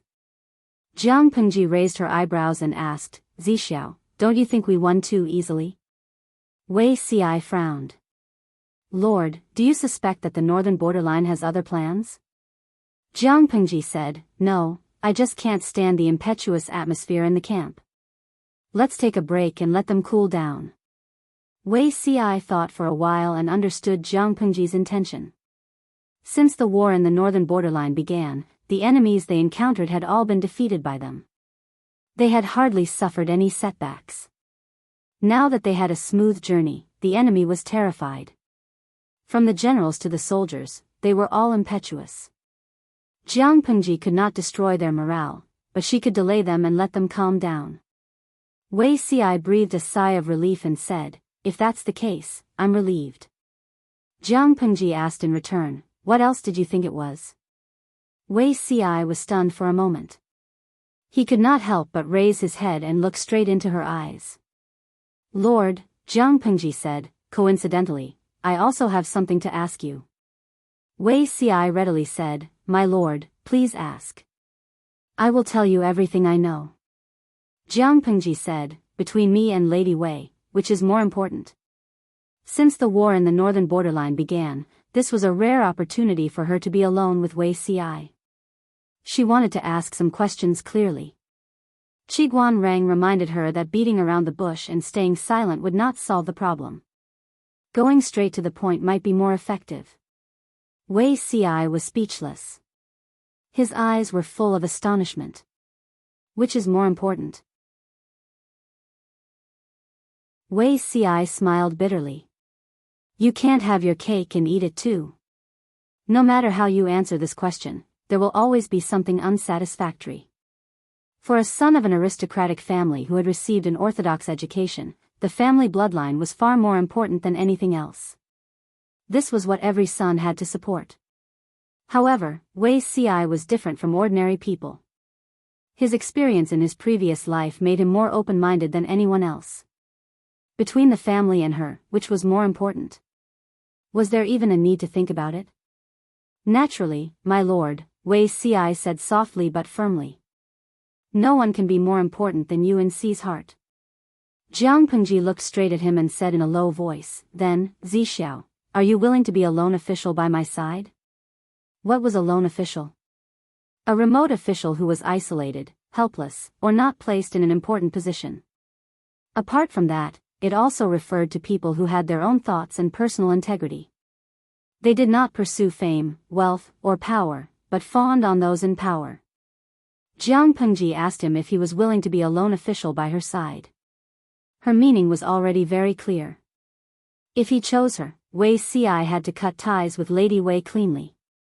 Other than her, Wei Xi could not be loyal to anyone else. Of course, there was a deeper meaning to this question. Wei Xi's lips moved. My lord, if one day the heavens warn us that the emperor will not be passed down for one generation and Huangfu will take over, will you believe it? Jiang Pengji frowned when she heard that. A warning from the heavens? What kind of warning is that? A meteorite falls from the sky as a warning, and words are carved on the meteorite. Before Wei Xi could finish his words, he saw that his lord's eyes were filled with the words, "Are you stupid?" Chapter 995. Wei Xi's heart was filled with warmth. No matter how others slandered him, at least the person in front of him believed that he was innocent. This knowledge filled his entire body with a joyful emotion. Jiang Pengji said, "Don't tell me that you died because of this?" Wei Xi was still not used to it. Although his disguise had long been exposed by the other party, he still felt strange that his lord had accepted him so calmly and mentioned his past life. That feeling was hard to describe. If he had to describe it in words, it would be similar to, he talked about his first love with his wife. Her Majesty and his lord were obviously the same person, but Wei Xi felt embarrassed, as if he had a foot in two boats. No. Wei Xi denied it. Although he had thought of seeking death several times during that period, he couldn't resist the guards sent by Her Majesty who were watching him too closely. I won't let the same thing happen again. Jiang Pengji said, Wenzheng and I had a sincere talk. I think he was right. When it comes to interests, we don't worry about scarcity but inequality. If you were in such an embarrassing situation, it can only be said that Jiang Pengji was too negligent and incompetent. She couldn't be impartial and gave others a reason to attack you. It's her fault that she couldn't protect you. Wei Xi said decisively, No, Her Majesty did a good job. I failed to live up to her arrangements and expectations. Jiang Pengji raised her eyebrows and asked, Why do you say that? Wei Xi opened his mouth, his face full of guilt and self-blame. I've seen it all over again. I've seen many things clearly. I'm responsible for the meteorite warning. In his previous life, Her Majesty wasn't biased. He was just too stupid to see his identity and situation clearly. Although it wasn't made public, Wei Xi often stayed in the palace at night. His relationship with Her Majesty, even if they hid it well and most people didn't know, how could Qiguan Rang and Feng Zhen not guess? These counselors were demons who could walk and were difficult to deal with. They knew but didn't say it. They probably chose to tacitly agree. Her Majesty was impartial and the important court officials chose to tacitly support her. It should have been a balanced situation. But Wei Xi did something stupid. Wei Xi had just been reminded of this stupid thing. The key was the Wei family. He didn't have a deep relationship with the Wei family, but he didn't cut ties with them. Knowing that the Wei family was in dire straits, he also tried to find ways to support the family. Although it was said that Wei Xi was supporting them, he did not use his connections for favoritism. Instead, he let the clan choose many moldable talents and after teaching them well, he recommended them to Her Majesty. As long as the imperial court had something to rely on, it was only a matter of time before the Wei family flourished. He did not touch anything else. The Wei clan had declined because of the war, but the clan's foundation was still there, and there were many talents. All they needed was an opportunity, and the Wei family would return to the ranks of the top aristocratic families. For a time, the Wei family was in the limelight. Wei Xi was recommending talents for the good of His Majesty. He had strictly monitored these talents and they were able to withstand the test of great storms and waves. In the eyes of the other aristocratic families, this was not a good sign. Wasn't Wei Xi helping the Wei clan to nurture the power of his relatives? When His Majesty passed away, would he support a child with his bloodline to ascend the throne and control the court? On a more sinister note, it was not impossible to kill the young emperor and ascend to the throne himself. It was no wonder that not only were the aristocratic families involved in the matter of the meteorite, but there were also important ministers and confidants whom His Majesty trusted. From His Majesty's point of view, even the important ministers could not tolerate Wei Ci. Thinking of this, his back was drenched in cold sweat. His Majesty trusts you, let me trust you this once.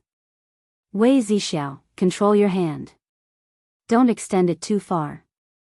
Otherwise, don't blame me for chopping it off. Others did not know Jiang Pengji's background, so they did not know that the meteorite warning did not work in front of her. But if it were another emperor, not only would Wei Ci die, but the entire Wei family would also be buried with him. When he thought of all this, Wei Ci's face became ghastly pale. While he was lost in thought, someone poked him between his eyebrows with a finger. Soon, a red mark appeared. Wei Ci's soul returned to his body, and he raised his hand to touch between his eyebrows. Have you come back to your senses? Jiang Pengji said calmly, anyway, everything is in the past. Don't repeat the same mistakes. Wei Ci's heart was filled with a myriad of emotions. He looked at Jiang Pengji with endless affection. Ci and the Wei family will never have any contact in this lifetime, Wei Ci said. If I go against this vow, I know. You don't have to swear. Jiang Pengji smiled. She said, as long as you remember it. Wei Ci could not help but swallow his unfinished words back into his stomach. Now that he looked back, he realized that many things could have been avoided, but he did not realize it because he was involved. As he spoke, the messenger outside came back with a report. Li Xiaowei requests to see the Lord. Han Mei is here. Quickly let him in. Jiang Pengji got up and returned to the main seat. She glanced at Wei Ci with some pity. In the military camp, every bit of time alone was precious. After a while, the tent curtain opened. The sound of armor rubbing against each other could be heard. Li Yun, dressed in silver armor, walked in. Greetings, my lord. Li Yun did not notice the strange atmosphere in the tent. He said, there are messengers from the northern borderline tribes 20 miles away from the camp. Messengers from the northern borderline tribes? Jiang Pengji's mood was much better. A faint smile hung on her face.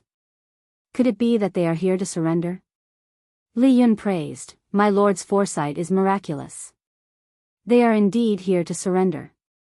The scale of the tribes that surrendered this time was medium. There were about 8,000 young and strong men. The entire tribe had a population of 15,000. The total population of the northern borderline was small. If the nobles of the northern borderline knew that so many people had surrendered at once, they would be heartbroken. Thinking of this, Li Yun could not help but feel secretly pleased.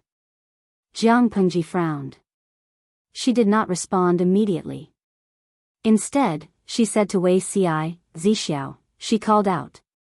Wei Ci seemed to know what she was thinking. He got up and took the topographic map of the northern borderline. These maps were all important strategic resources. A small portion of them were secretly drawn by them.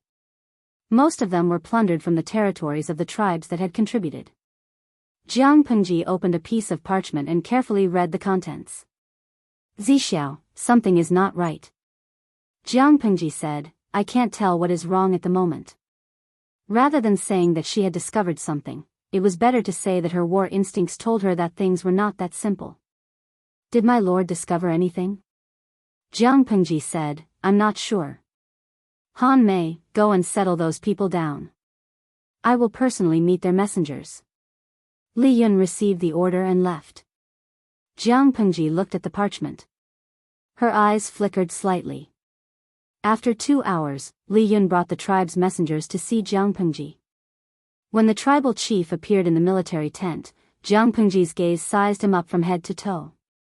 Jiang Pengji's attitude was indifferent. Her reaction was confusing.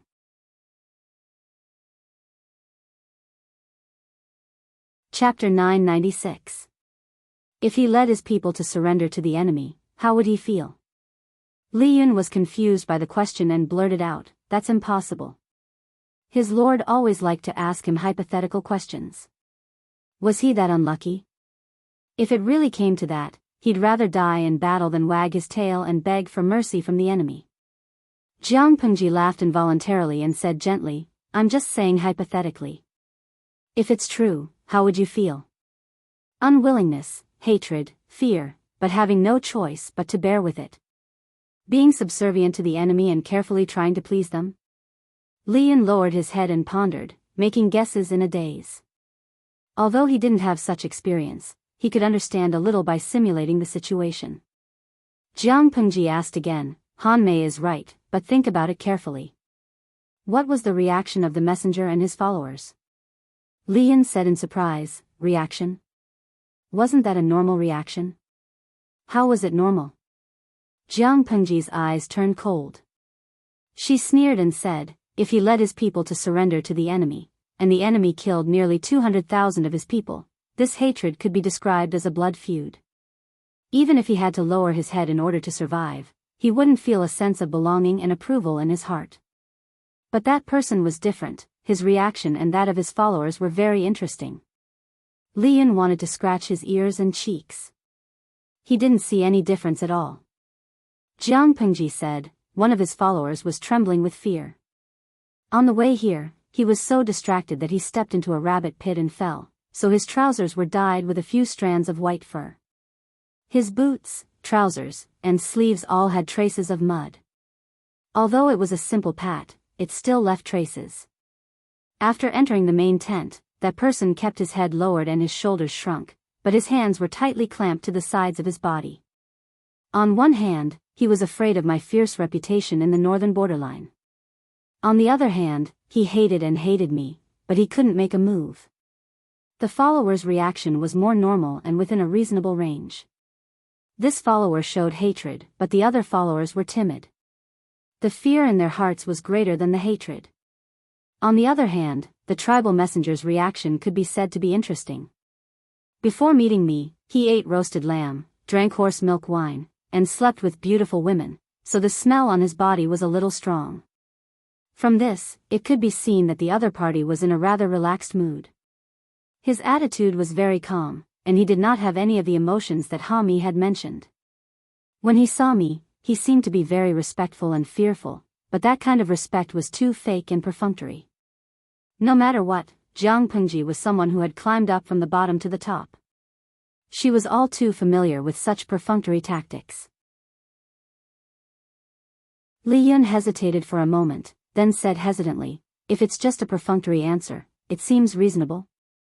Those who represented the tribe to surrender to Jiang Pengji must be the higher-ups of the tribe who had a higher status. Even if he had no choice but to surrender to the enemy due to the situation, he still didn't approve of it in his heart. Therefore, perfunctory was still acceptable. Jiang Pengji said, however, when a fearful follower and a fearless messenger are placed together, it doesn't make sense. Li Yun suddenly thought of something and a strange feeling flashed in his heart. My lord, you mean, they are pretending to surrender? If the people who came to surrender had nothing to fear, his lord would probably just beat them up and see what would happen on the battlefield. Surrender my ass without any sincerity. If the people who came to surrender were all trembling with fear, afraid that they would meet a new superior who would kill people like flies, this reaction was the most normal. To be honest, his lord's reputation in the north borderline was so fierce that it could stop children from crying at night. However, in reality, the leader of the messenger and his followers had completely different attitudes. The former ate meat, drank wine, and slept with women.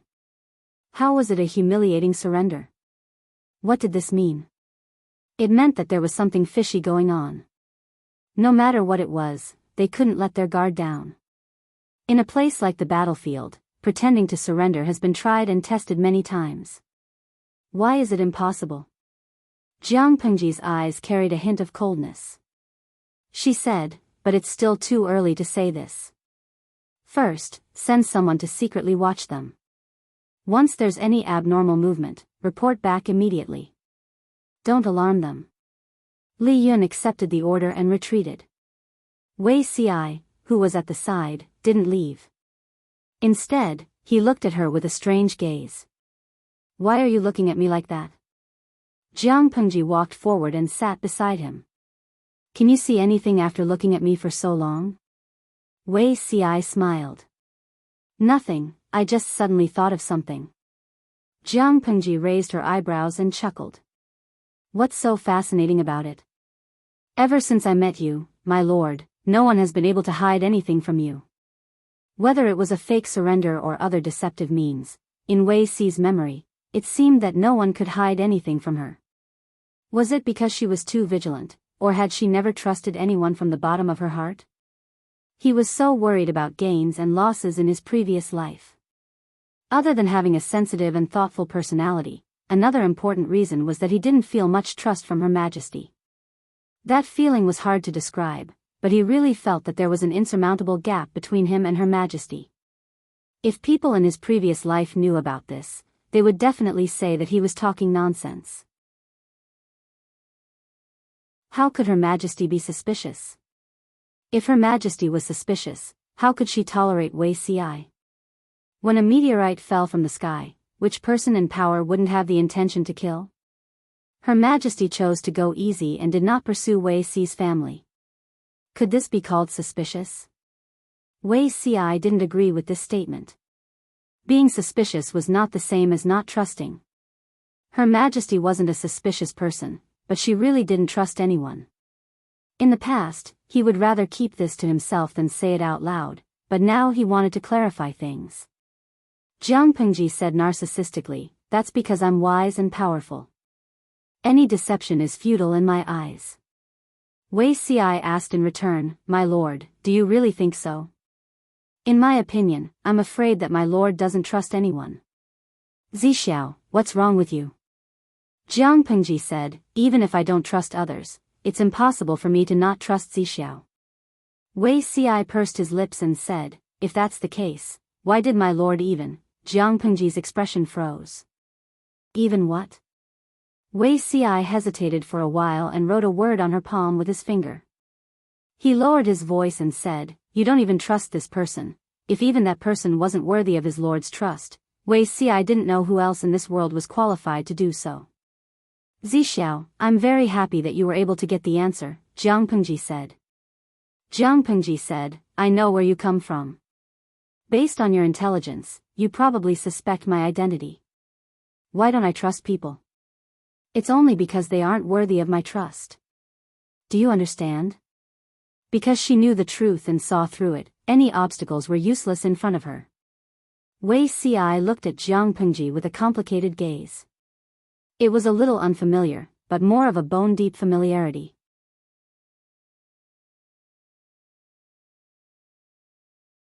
Chapter 997. Ha. Looks like Lu Shi isn't as amazing as the rumors say. The tribal emissary was in a good mood after completing his mission of surrendering. As soon as he returned to a safe place, he revealed his original appearance. "Don't let your guard down. Those who underestimate Lu Shi won't have a good ending," his companion warned him. The tribal emissary lay on the animal skin chair and enjoyed the massage of the beauty's shoulders. "What are you afraid of?" he asked. "If Lu Shi suspects us, will she give us an independent campsite?" Having an independent campsite was like a child having his own room and private space. He wouldn't have to be afraid of his parents when he did something. Even so, there's a saying in the Han family of the Central Plains. It's better to be safe than sorry. We can't let our guard down until the last moment. Compared to the tribal emissary's arrogance, this person was quite calm. The tribal emissary said, "Fine, fine, fine. You don't have much knowledge, but you're good at writing. I'm afraid of you. Now we're surrounded by our own people. Lu Shi doesn't have clairvoyance and hearing. How can she hear our whispers from afar? She's so timid." His companion showed some disapproval on his face, but because the other's position was higher than his, he could only swallow his anger. "Don't worry about this and that. Just do your job well." The tribal emissary sat boldly and said, "You're right. Lu Shi is stupid, but there are many evil people under her. We've just surrendered, so we can't let them get hold of us. Lu Shi's spies might sneak in these few days. You better control your people so that they don't get exposed and ruin the acting king's plan. It was easy to spoil things if there were too many people. Therefore, only a few key people knew about the fake surrender. Hearing that the tribe chose to surrender to Jianghu without even fighting, many warriors were depressed. Some were even worried about their future. The overall morale was very low, but they knew it was necessary. If everyone knew about the fake surrender, who could guarantee that everyone would keep their mouths shut? Wouldn't it be a bad thing if they talked in their sleep? With these thoughts in mind, they behaved obediently and did not cause any trouble, as if they had truly pledged their allegiance. However, as Jianghu had said, it was fake. No matter how much they tried to mystify it, it would never be real. No matter how they acted, in Jianghu's eyes, they were here to pretend to surrender. They could not win her trust at all. In the blink of an eye, half a month had passed. It was the hottest season of the year. The north borderline planned to attack from two fronts at the same time. On the one hand, they would use trickery to subdue Jianghu, and on the other hand, they would plant bombs in her rear line of defense.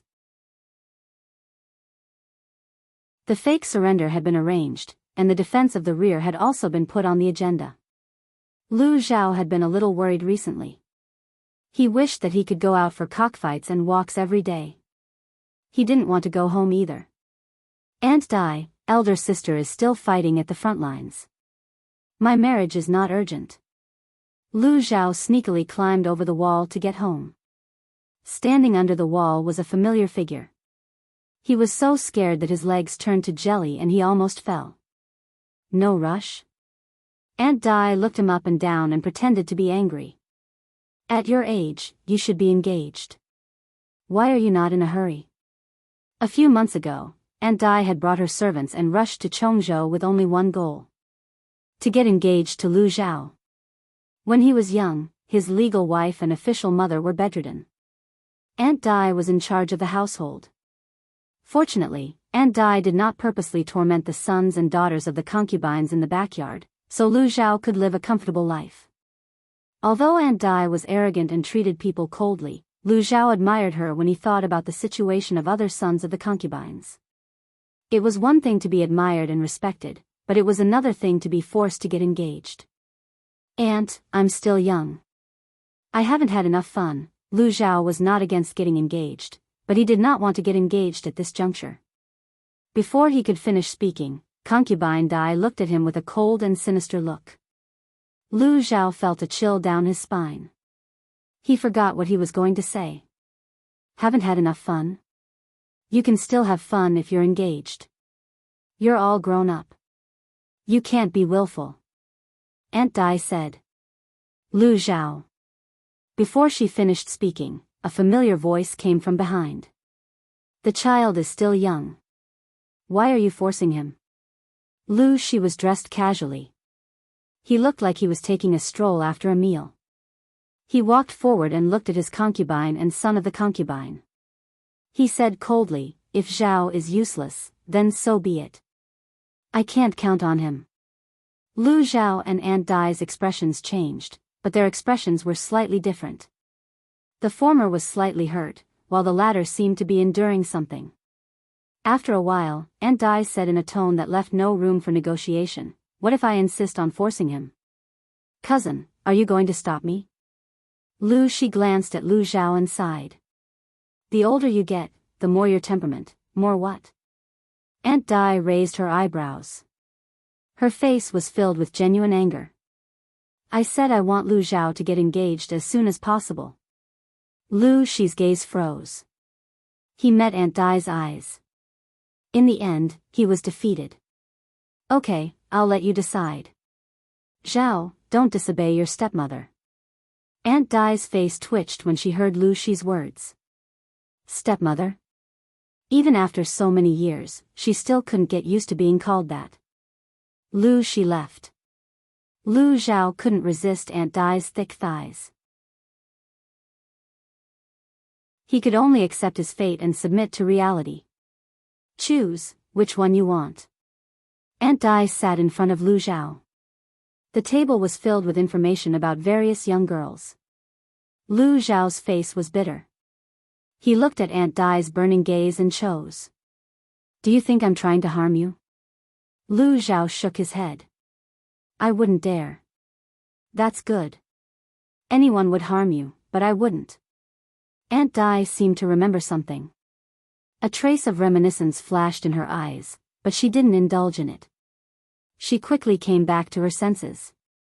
No matter what happens in the future, don't think about things that don't belong to you. Don't listen to others. That will bring you disaster. You are your mother's only remaining child. You are her only obsession before she died. If you're gone, how sad will she be when she finds out? Be smart and don't be used by others. Used by others? By who? Lu Zhao's expression didn't change, but his mind turned. I promised your mother that I would protect you. You can't do anything to disappoint her. Do you understand? Lu Zhao's heart was filled with an indescribable emotion. Aunt Dai said, hurry up and choose. Don't waste time. Lu Zhao said, what are you worried about, Aunt Dai? I'm worried that you'll be played to death by those two. Even your mother can't beat them. Who do you think you are? Aunt Dai gritted her teeth. Get engaged as soon as possible. When you have children, at least leave a bloodline for your mother. When that time comes, you can die however you want. I don't care. Others don't know, but how can I not know? Do you think they can't see through you if you hide it well? This guy couldn't even beat his mother. Who was he trying to fool? Aunt Dai, are you misunderstanding something?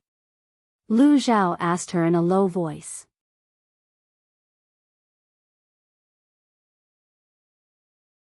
Chapter 998. Lu Zhao looked at concubine Dai in silence. When he looked at others seriously, they would notice that his eyes were very similar to Jianghu's. Concubine. Lu Zhao lowered his voice and said in a serious tone, I know what I'm doing. What do you know? Concubine Dai seemed to be triggered by something. Her hands uncontrollably squeezed Lu Zhao's shoulders. Her expression was so agitated that it was hard to suppress it. It looked a little twisted. Your mother also said that she knew what she was doing. What happened to her in the end? She died. The person who had taught her how to manage the rice and how to brew pear blossom wine with a smile the day before had died suddenly the next day. Concubine Dai wanted to scream, but she was still rational and forced herself to hold it in. Lu Zhao felt as if his shoulders were being clamped by a pair of pliers. He was in so much pain that tears were coming out, but he stubbornly did not make a sound. Concubine Dai held it in and forced herself to calm down. Look at your reaction.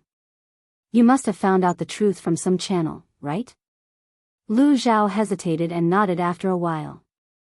That person told me. Concubine Dai handed me the brocade box. I followed the instructions in the box and found Mother's belongings.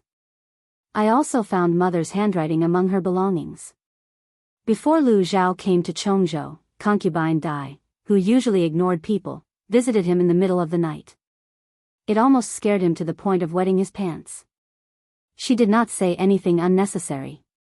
Instead, she handed him a delicate brocade box and said that it was his mother's belongings. Look at it secretly. No matter what is inside, you must keep your mouth shut. No one can tell. That was what concubine Dai had told him. Lu Zhao was suspicious, but he could not resist the temptation of curiosity. He finally opened the brocade box quietly. There was a strange-looking key and a neatly folded piece of paper with yellowed edges. A map was drawn on the paper. Lu Zhao avoided everyone and sneaked to the place indicated on the map. He found a treasure that was enough for a normal person to live a comfortable life. However, the gold and silver were not important. What was important was the belongings left behind by his birth mother. Ever since Lu Zhao had memories, he had always thought that he was the lowliest son of a concubine. His mother was lowly and his father treated him coldly. It was already a miracle that he could make a living in the Lu residence. However, the relic of his birth mother had subverted his previous understanding. Don't believe that bastard's words. Concubine Dai said decisively. Don't believe anything that man says. If you really can't make a decision, you can trust Lanting. Trust Lanting. Even if you are ignorant and incompetent, you will at least be a carefree prince in the future. Lu Zhao's face turned red. He really hadn't thought that far ahead. He was used to being a coward and was used to living a comfortable life. He only wanted to set up a trap to protect the people he wanted to protect. That's what Mother wrote in her diary. Sister is absolutely trustworthy. Lu Zhao seemed to have thought of something and added, and you. When concubine Dai heard this, she was stunned. Her beautiful face was filled with sorrow and her eyes seemed to be weeping silently. Did she really say that? Under concubine Dai's passionate gaze, Lu Zhao nodded with difficulty. Yes, that's what Mother said. Humph, at least she has a conscience. Concubine Dai snorted lightly, but the corners of her mouth could not help but rise slightly. I just don't understand. Why does concubine Dai want me to get married as soon as possible? Lu Zhao was still depressed when he thought about it. He was being forced to get married. He was speechless. Get married as soon as possible and leave the family as soon as possible. Concubine Dai said, no matter where your sister comes from, do you think she really loves you as a brother? Do you think Lu Shi loves you so much? If you are too much of an eyesore, Lu Shi's men can kill you. Lu Zhao swallowed nervously, feeling a chill on his neck. Concubine Dai was right. If he stood in his sister's way, even if she did not do anything, her men might secretly do it. He did not have that many lives to hide from the schemes of those shrewd people. Separating from the family is not a long-term solution. Concubine Dai sneered and pointed at the pile of information on young girls on the table. The girls I chose for you have good looks and good figures, but their families are not that good. Without a strong family, Lu Zhao's appearance was so weak that he would not be eye-catching. Lu Zhao took a closer look. It was true. The girls in the pictures were beautiful, but their families were not that good. Concubine Dai, we should wait for my sister to come back and make the decision. Let her help us choose. Lu Zhao still insisted on his own opinion. Concubine Dai had just calmed down, but Lu Zhao hurriedly comforted her. He raised his hand and held Concubine Dai's wrist. Concubine Dai, if what my mother wrote in her handwritten notes is true, I think you may have misunderstood something. I am not greedy for power, nor do I covet my sister's future. I did not put in a good word for that person. I only believe in my own judgment and try my best to fulfill my mother's last wish. What was her last wish? What do you think? Lu Zhao asked. Concubine Dai's beautiful cheeks were covered with frost, and her eyes were full of murderous intent. Lu Zhao felt that his neck was about to freeze. She was killed by someone, but she still refused to forget that person. I compromised and married him. Why didn't she look at me? Lu Zhao was speechless. No, there was too much information in this sentence. Lu Zhao, remember, you can't win against those two people. When Concubine Dai said this, her eyes flashed with fear. What two souls in one body? I don't believe it at all. That was clearly a lonely ghost of unknown origin. As for the other person, Lu Zhao patted Concubine Dai's shoulder to calm her restless emotions. He opened his dark and pure eyes and said softly, Concubine Dai, I know. But it seems that there are some things that only I can do. Lu Zhao was not a stupid person. Since he knew the social status of a concubine, he knew how to hide his abilities. He could learn the things that the teacher taught him only once, but he still pretended that it was difficult and insisted on learning it more than 10 times. Because he could not steal his brother Lu Shi's limelight. Well, in the end, it was confirmed that it was his sister. After all, if a concubine wanted to live a good life, he must not be better than a legitimate son. At such a young age, no one taught Lu Zhao these things, but he learned it without a teacher, which showed how smart he was. But there was something that he must not know. If one pretended to be a pig to eat the tiger for too long, he would sooner or later become a pig. Lu Zhao pretended to be a bad student, and after a while, he became like a pig. It was good to be a bad student, and he did not have to care about eating, drinking and playing. Coincidentally, his sister, who came back from the dead, was an all-rounder, and in the future, she would be the ruler of the world. Who could be more powerful than him? Not to mention that Lu Zhao was heartless and did not care about his sister's kindness. He had not met his sister many times, and they did not even talk much. How could they talk about feelings? What can you do? Concubine Dai sneered, even if you don't hide your abilities, who can you beat?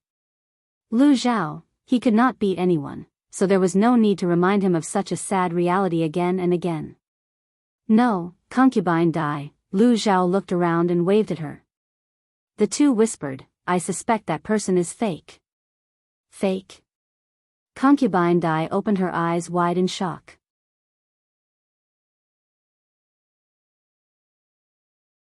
Chapter 999. After much persuasion, Concubine Dai was sent away. Lu Zhao, who had a headache from being urged to marry, let out a long sigh of relief. However, he was only happy for 2 days before another matter came to him. This time, it was a little tricky. This had to start with Lu Zhao's gang of scoundrels. As a young master with 2 thick legs, Lu Zhao, the son of a concubine, was very popular in Jianghu. Whenever there was something fun or delicious, people would remember him. He was like a flower at a banquet. Wherever there was good wine and food, he would be there. On this day, he went out as usual.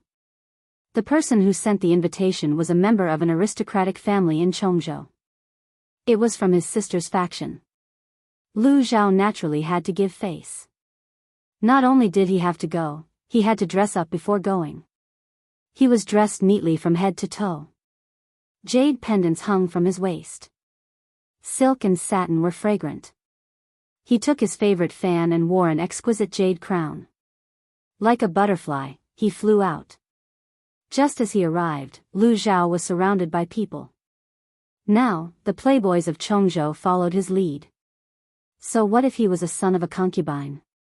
Lu Zhao knew that his status as a son of a concubine was something that many legitimate sons could not even catch up to. Many people talked to him. Even if they were cursing in their hearts, they still had to say nice things and compliment him. These were the beautiful days of having 2 thick legs. Lu Zhao took a seat at the banquet. A few of his friends came forward to chat with him. The few of them chatted and laughed. As they spoke, a string of bamboo instruments sounded. A row of scantily dressed beauties with veils on their heads walked in amidst the fluttering flower petals. Each of them was filled with the charm of the western region. They were slender, with a voluptuous figure. The old scholar would definitely say that it was immoral, but to this group of playful young masters, it was a sight that they could not miss. They had to see.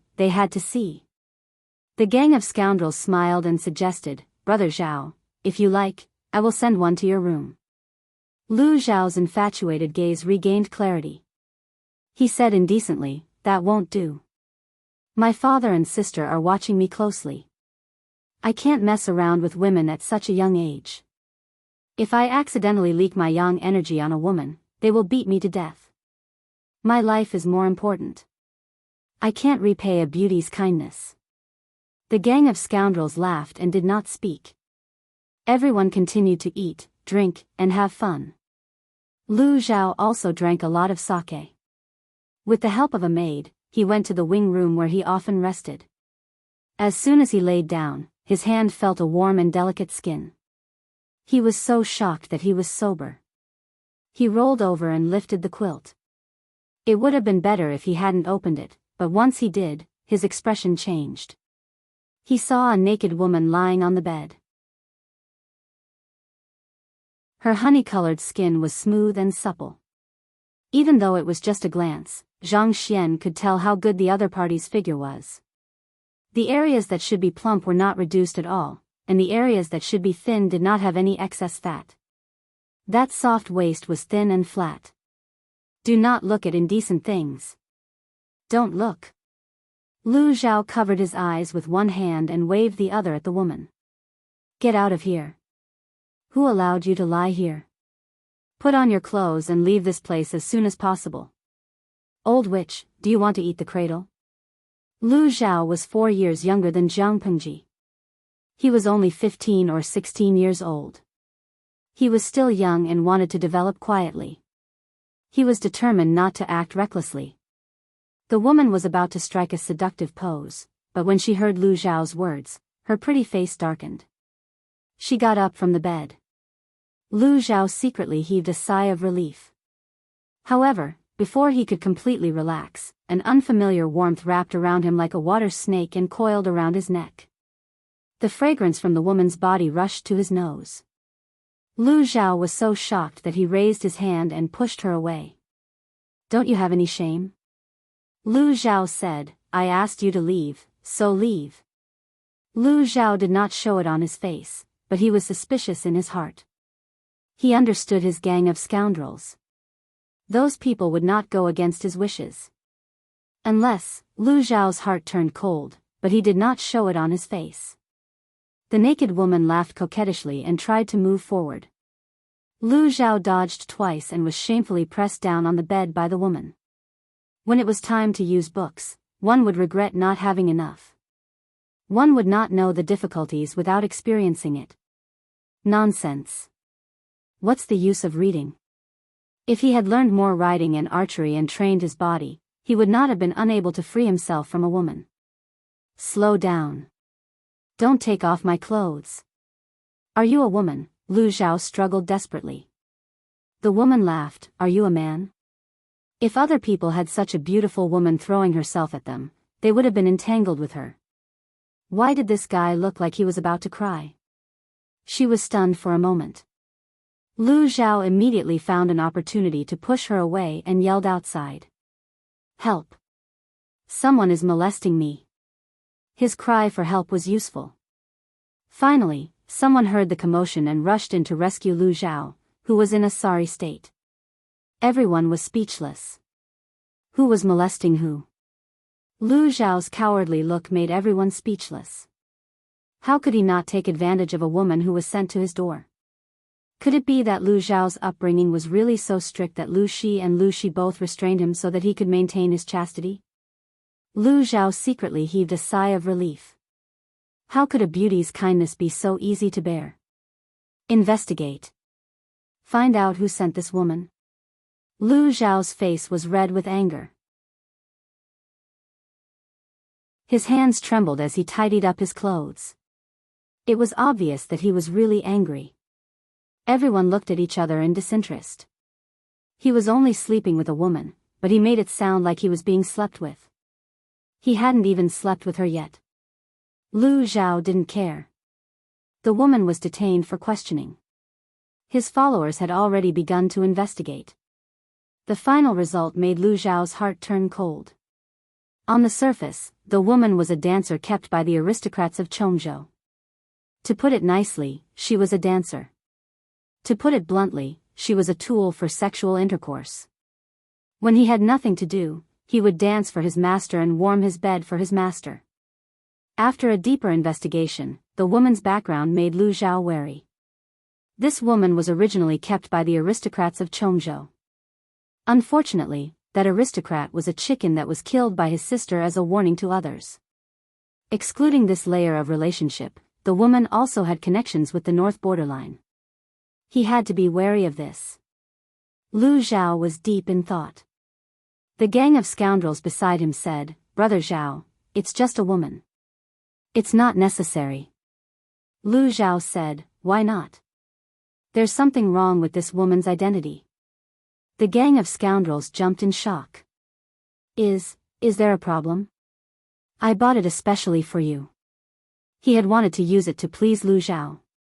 He didn't expect to fail and hit the horse's leg.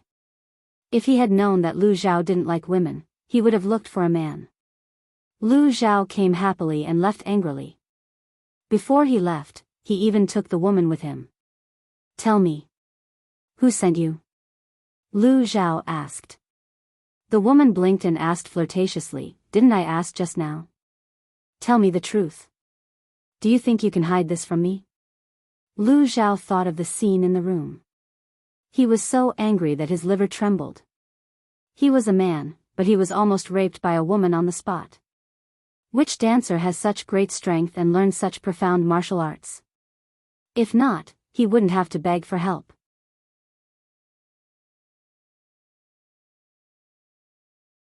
Chapter 1000. Tell me, who are you? Lu Zhao lifted the woman's chin with his folding fan. I don't have much patience.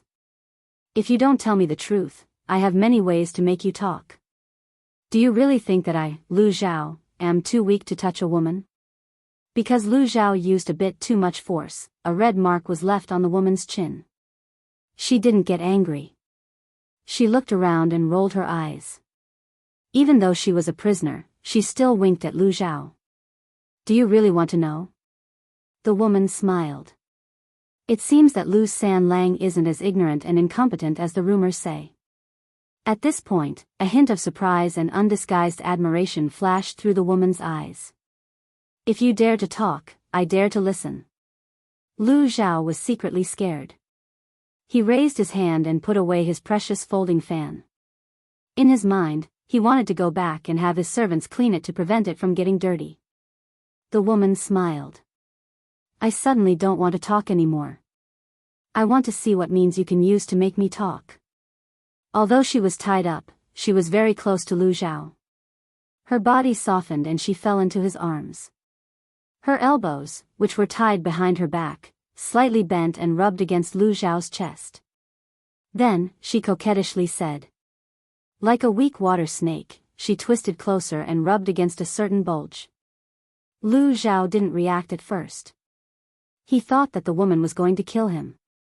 When the woman rubbed against him with her full buttocks, the young man who didn't know what was going on instantly blushed. He slapped her face to the side with his fan and shouted angrily, You woman, do you have any shame? I've never seen anyone more promiscuous than you in my life. The woman was stunned by Lu Zhao's slap. Her beautiful face twisted for a moment. However, she was very patient and changed her strategy in an instant. She let out a soft moan, and her voice was full of twists and turns. Lang Jun, you made me feel so good. Again, Lu Zhao's face turned red and green.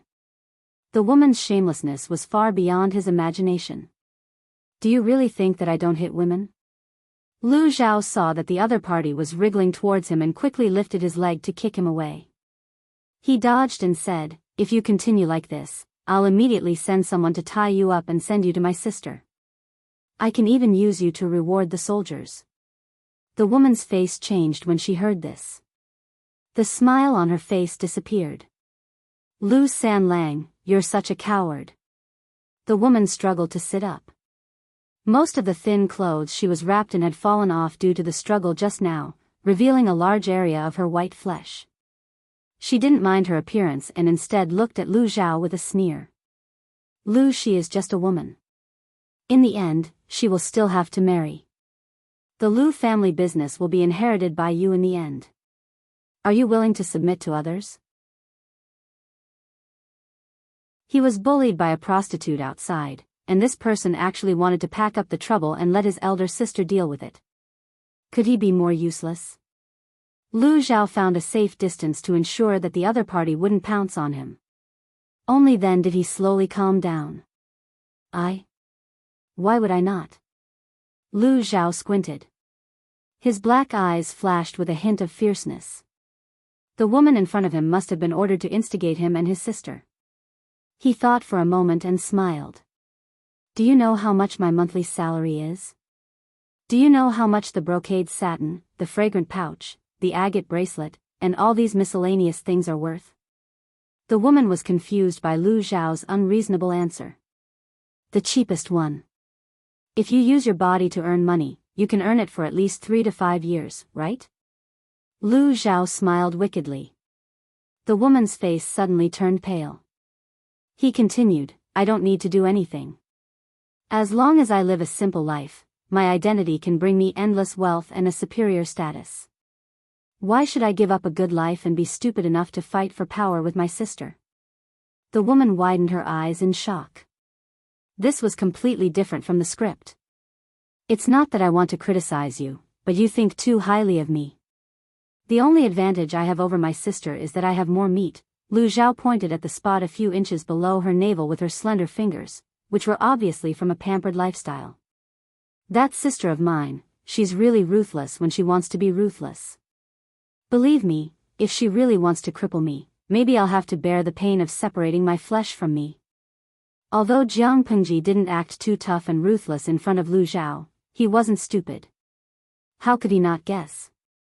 Under the woman's shocked gaze, Lu Zhao continued, I think you have some misunderstandings about the Han culture.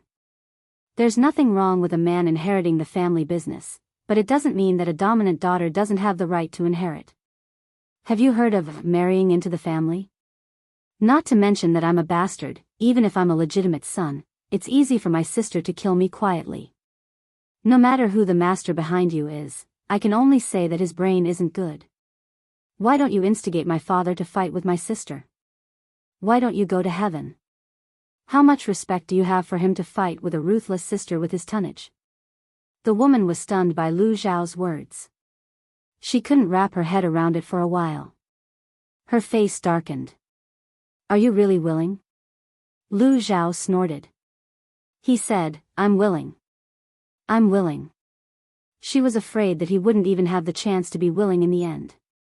The woman was angered by Lu Zhao. She said angrily, coward. Riches come from danger. The youth in front of her was useless to the extreme. Lu Zhao raised his eyebrows. Continue scolding. If you haven't studied much, can't recognize a few words, and don't have much knowledge, I can still help you. The woman almost crushed her pearly white teeth. She had never seen a useless person who was more cowardly and useless than Lu Zhao. He was determined to be useless and no one could help him up. How could such a Lu Zhao make him and Lu Shi fall out? The woman's mind spun a few times. No one knew what she was thinking. A trace of malice flashed in Lu Zhao's eyes. He said, Sister is too far away. Why don't I hand you over to my father? Lu Zhao was a man of his word. When he got home, he threw the woman to Lu Shi, who was unemployed at home. This woman is trying to sow discord between you and Lanting? Lu Shi frowned. A trace of disgust flashed in his eyes. Lu Zhao said, this person has evil intentions. We can't let her go easily. Sister is in danger in the Beijiang. We can't let these people take advantage of her. You're right, Lu Shi said. Lanting is open-minded, but no matter how good your relationship is, it can't withstand suspicion. If these people ruin your relationship with Lanting, they won't be able to pay for it even if they die a few times. Leave this matter to me. You can go now. Before Lu Zhao left, he asked, Father, how do you plan to deal with this woman? Lu Shi said, break her limbs and twist her tongue. Throw her on the street. Since there was a plan to sow discord, the person behind it must be paying attention to the woman's movements. They could use this opportunity to find the person behind it.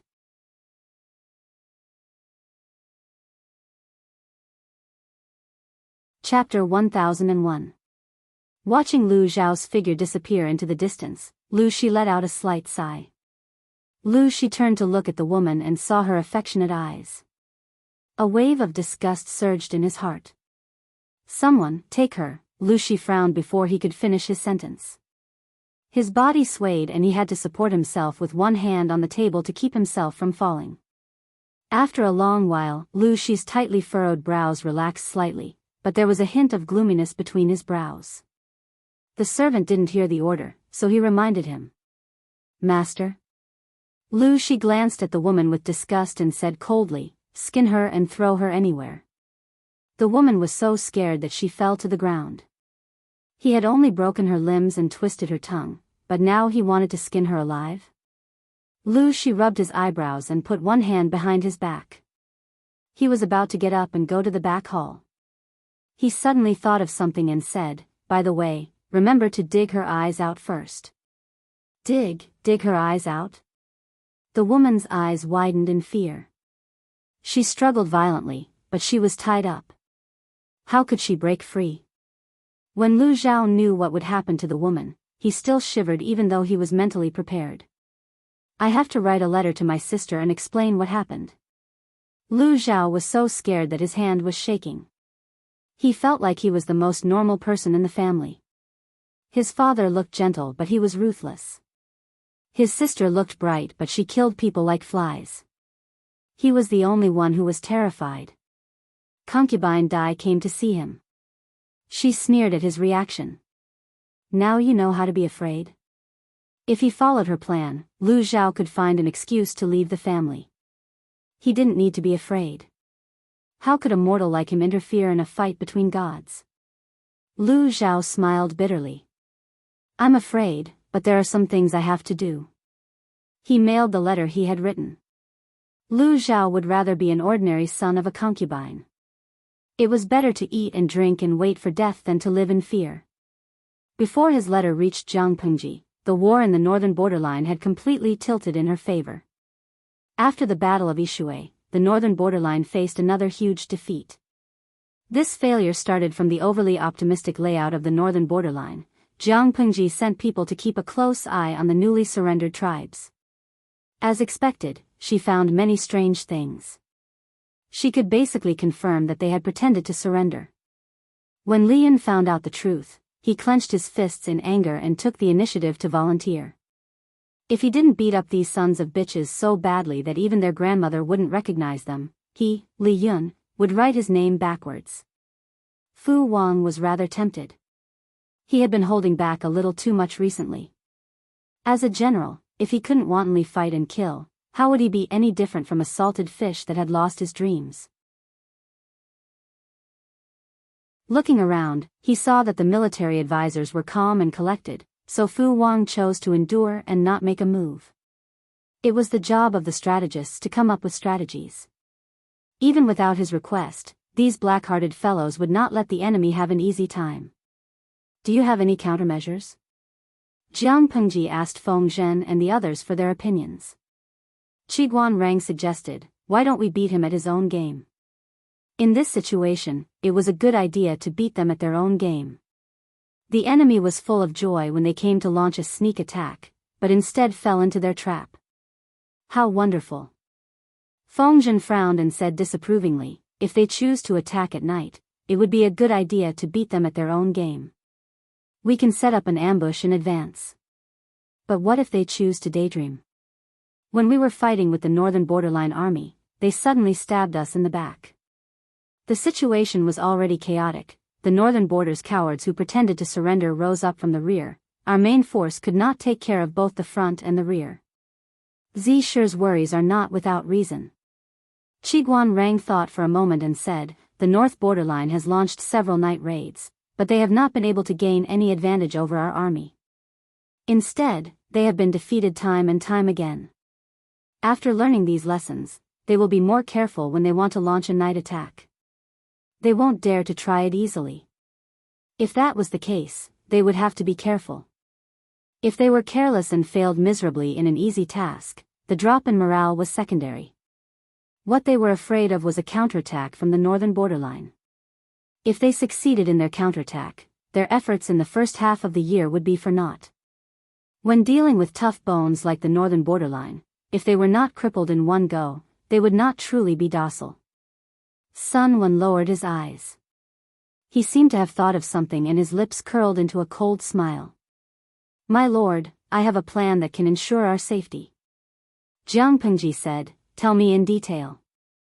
Sun Wen stepped forward and bowed. He said, everyone in the tribe is a captive. Naturally, they are part of our army. They should be contributing to our army. None of the people present were stupid. Even if Sun Wen only said half of it, they could guess the other half smoothly. Sun Wen was planning to push the tribes who pretended to surrender to the front line as scapegoats. Jiang Pengji was still streaming at the moment. The audience also participated in the discussion with great enthusiasm. They always had the illusion that they were the counselors of a feudal lord, giving instructions and commanding the country with great vigor. Strawberry yogurt, this is not good. Let the enemies who pretended to surrender be our vanguard.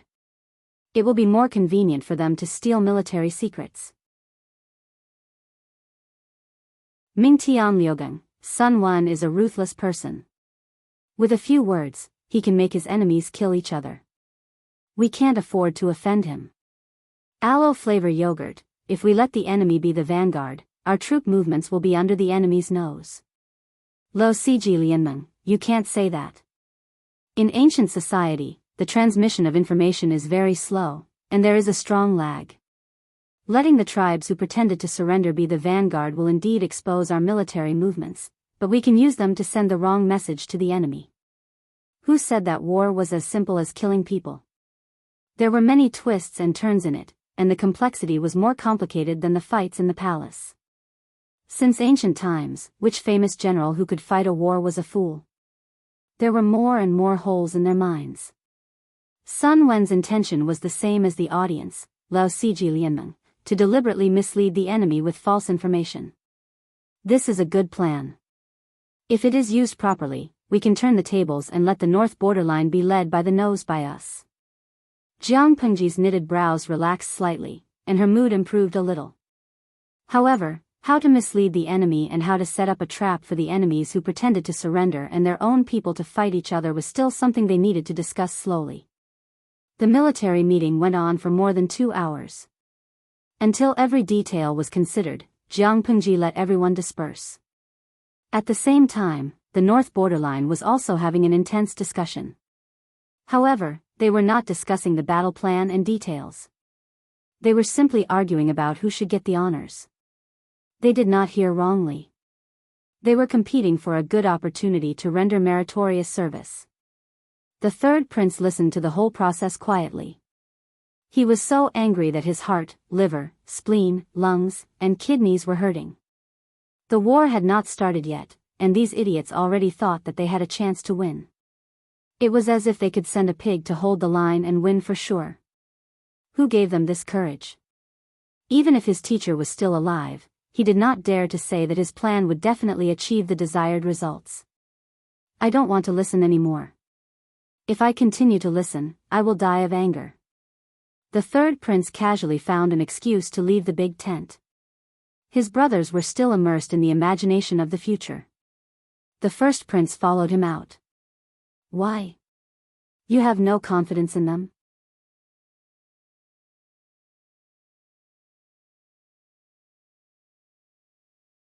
Chapter 1002. Has Lu Shi gone mad or stupid? The envoy who was in charge of pretending to surrender rubbed his hands excitedly and paced back and forth in the tent. His face was full of uncontrollable excitement. I just went over to show my loyalty and deliberately confuse her. She's actually stupid enough to put us in an important position? The smile on the envoy's face could not be suppressed. It almost reached the back of his ears. In order to win Jiang Pengji's trust and lower their guard, the envoy from the northern borderline had to show his loyalty when he saw Jiang Pengji. He never thought that the other party would really dare to use the troops who had just surrendered. Ha ha ha, Lu Shi even said, don't suspect the people you use and don't use the people you doubt. What a joke. The envoy from the northern borderline had a hazy and stern look in his eyes. When he thought of the war and casualties that Jiang Pengji had brought to the northern borderline, he wanted to tear this woman apart and eat her alive. Are the people of the Central Plains so naive? But naivety is naivety. It's convenient for us to go to the front line. For the northern borderline, Jiang Pengji, who had brought them huge casualties, was a devil and executioner who killed without batting an eye. His companions' ears grew calluses from listening to him. He said impatiently, "You've repeated the same words several times. Lu Shi might not have good intentions in sending us to the front line. Isn't he just using us to charge and break through the enemy lines for him? We're sacrificing our lives for nothing. If they went to the front line, the enemy would be their people. What was there to be happy about?" The envoy from the northern borderline put on a stern face and showed an expression of exasperation. You're really stupid. Why can't you think positively? What does it mean for us to be the vanguard? It means that Lu Shi's battle deployment can't be hidden from our eyes. We'll inform the imperial court and work together. No matter what tricks Lu Shi has, he won't be able to escape. As for being used by Jiang Pengji to kill each other, Compared to the overall situation, this sacrifice was nothing. A man had to learn to make choices and not be constrained by petty gains. His companion sneered and said, I don't know about other things, but I know that Lu Shi is a sinister and cunning person. How can he easily trust the enemy who has just surrendered? Maybe there's a trap waiting for a fool like you to jump into it. The face of the northern borderline tribe emissary darkened. This person was always going against him. The more he looked at him, the more he disliked him. Humph, he snorted heavily and said darkly, since that's the case, don't regret it when you make a great contribution in the future. His companion felt extremely aggrieved. He suspected that Jiang Pengji had other plans, but it didn't mean that he didn't want to share the credit. The northern borderline tribe emissary continued. Besides, we have no choice but to agree to this. I have pledged my loyalty to Lu Shi. Now that he has asked us to go to the front lines, do you think I can find an excuse to refuse? Once he declined, the other party would become suspicious even if he didn't. You don't have to worry too much. If Lu Shi really knew that we were faking our surrender, she would have already sent troops to encircle and annihilate us. Why would she put us in an important position? When the accomplice heard this, he felt that it made sense. They did not have the initiative in this matter. If Jiang Pengji wanted to scheme against them, they could only take it one step at a time. We will inform the acting king of the imperial court of this matter and try to reduce casualties. The accomplice was loyal to the northern borderline. When he thought of killing his own people on the battlefield, he felt upset. Although we have to put on a show for Lu Shi, we can't go overboard. The northern borderline tribe emissary wanted to claim credit, so how could he listen to his words? Not only that, but he also felt that his companion was too timid and soft-hearted. They could only get access to real military secrets if they completely won Lu Shi's trust. If she became suspicious or discovered something, not only would they have to die, but even the people they brought along would have to die with them. If this matter was successful, the benefits would be unimaginable to them. Wealth came from danger. Little did they know that their little tricks were all within Jiang Pengji's expectations. It was still unknown who would emerge victorious. The acting king of the northern borderline had been replaced by the sixth prince.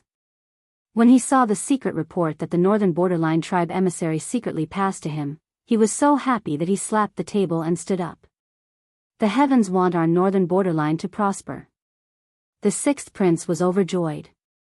He summoned his maternal uncle and a few advisors that very night.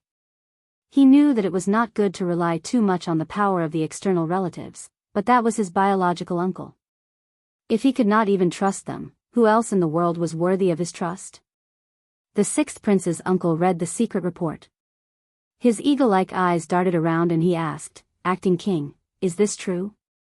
The information is true. Of course, it is true.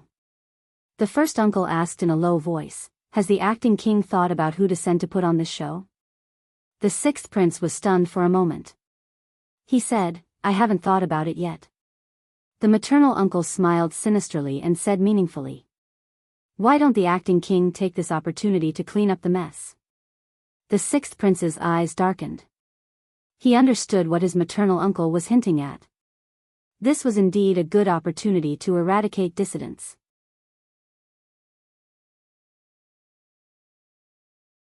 Although he had become the acting king with the support of his maternal tribe, his other brothers were not without the ability to resist. If he did not completely suppress his brothers, his position as the acting king would be unstable. The acting king and the king only differed by one word, but the two could not be equated. Uncle, let me think about it again. He could not show too much enthusiasm when dealing with his own brothers. It would make him look so cold and heartless. He said that he would think about it, but he was just being pretentious. The sixth prince targeted the eighth prince. The first and third prince were already useless. The fifth prince was useless. The eighth prince and the seventh prince teamed up to cause trouble. They were the biggest threat. Counting his surviving brothers, the sixth prince did not hesitate to aim the butcher's knife at his own brothers. The society of the northern borderline was like this. There was no brotherhood at all. When the father died, the sons could inherit the wives' and concubines' property. When the brothers died, their wives and children could also be inherited by their brothers. In such a chaotic and unruly society, these princes could not be expected to treat each other with respect. The 8th prince and the 7th prince did not know the plan, but their intuition told them that the 6th prince was up to no good. Isn't he afraid that the other brothers would have too much military power and overthrow him? Why did he agree to the 8th brother's commands so readily? Although the 7th prince and the 8th prince were not born of the same mother, they had a good relationship and grew up in the same room. He is now the acting king. The northern borderline is still eyeing us covetously. At this time, we have to work together to overcome the difficulties. The 8th prince smiled and did not seem to take this matter to heart. Instead, he was very open-minded to persuade the 7th prince not to cause trouble. 8th brother, you treat him as a brother, but he does not treat you as a brother. You are always so kind. Sooner or later, you will be schemed against by the 6th prince. The 7th prince shook his head with a worried look.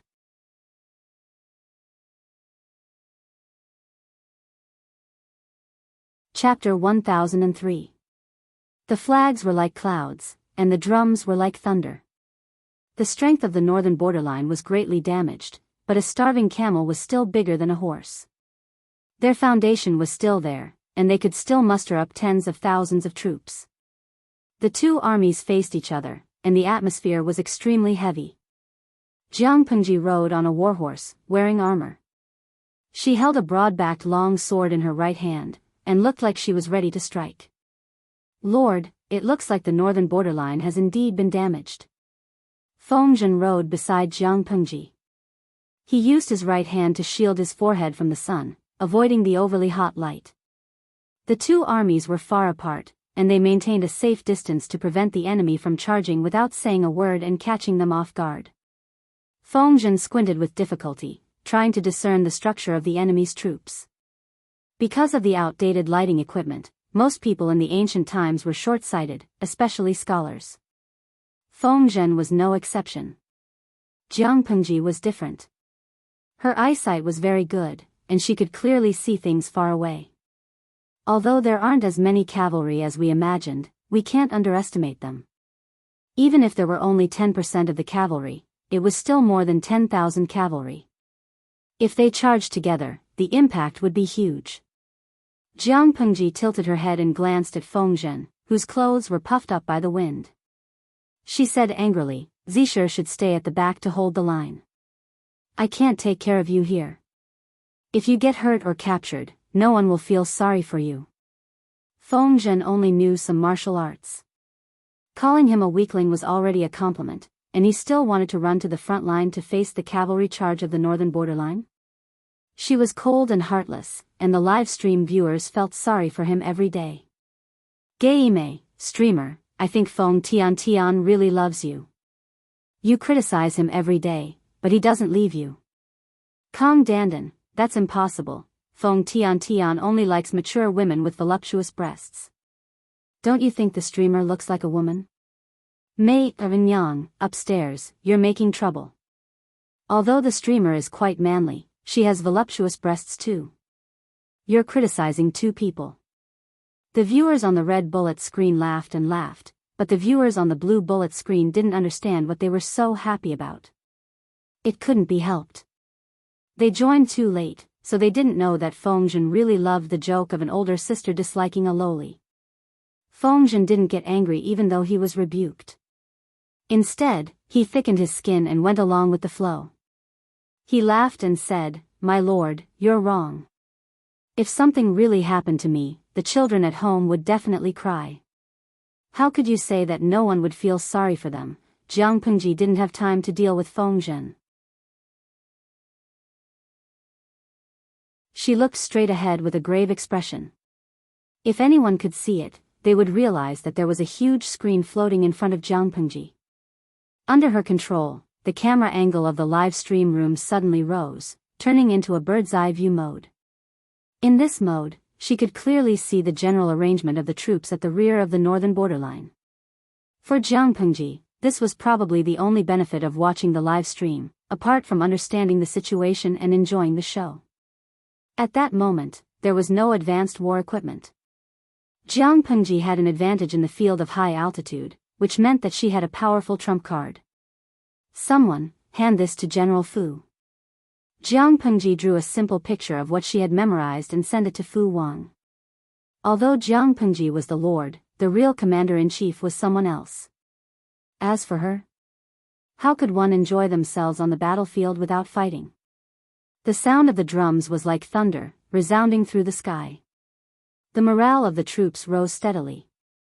Even the viewers in the live stream room who were watching the live stream were affected and became hot-blooded. Tangmen Xingling Kai, the streamer must have been stifled recently. I can finally go out and have fun. Fusheng Ruotsai, my heart aches for the streamer's subordinates. It's exhausting to have such a lord. Gui Kai Guofengxiu, to be honest, I don't recommend that the streamer go out and have fun. It's too dangerous. Seriously, this seems to be the first time that the streamer has confronted the two armies of the northern borderline and faced them head-on. The cavalry's mobility is too strong, and their charge is fierce. The streamer is playing with her life. Xiao Wangsheng, the streamer has fought a few battles with the northern borderline. How can you say that this is the first time? Lo Siji Lianmeng, previously, it was either an ambush or a trick. There was more or less an element of trickery, so it can't be considered a head-on confrontation. It's different now. The two armies are facing each other. The streamer's side has to face the charge of more than 10,000 cavalry from the northern borderline. The meaning is different. The northern borderline is famous for their cavalry. They are the mighty army that roams the grasslands. Previously, they were separated by the Yi River. Later, when the man-made flood broke out, the cavalry of the northern borderline could not display their advantage at all. At this moment, the terrain is flat. It's very suitable for the cavalry of the northern borderline to charge. How can the combat index be the same? The current battlefield is more dangerous than before. As the Lord, Jiang Pengji still wants to go to war. It's no wonder that the audience feels so sorry for Jiang Pengji's subordinates. Jiang Pengji wore a faint smile on her face. She naturally understood what the audience could understand. However, the audience did not understand ancient wars after all. They did not know that their worries were unnecessary. Jiang Pengji is going to war, but it doesn't mean that she must be at the forefront. Most of the general's duties are to command and dispatch, not to kill the enemy. When the two armies are in a complete melee, the generals will only lead the troops to fight the enemy. If the main general is to charge and break through the enemy's first wave of firepower, no matter how many main generals there are, it will not be enough to kill them. Compared to Jiang Pengji's orderly side, the northern borderline is somewhat disharmonious. Everyone has their own ulterior motives. The 8th prince is dressed in a red military uniform. He is majestically riding on a horse. Beside him is the deputy general, the 7th prince, who is also dressed in an orange-yellow military uniform. What's the matter with the 6th prince? The 7th prince has a bad temper. He can't contain his anger. Is he a pig? There are not so many rules in war in the northern borderline. If they want to fight, they fight. If they want to retreat, they retreat. Even if they want to launch a sneak attack, it is straightforward. His suggestion is to take the lead and attack before Jiang Pengji's army completely sets up their formation. More than 10,000 cavalrymen charge together. The enemy is not prepared. It is not a problem to launch a sneak attack.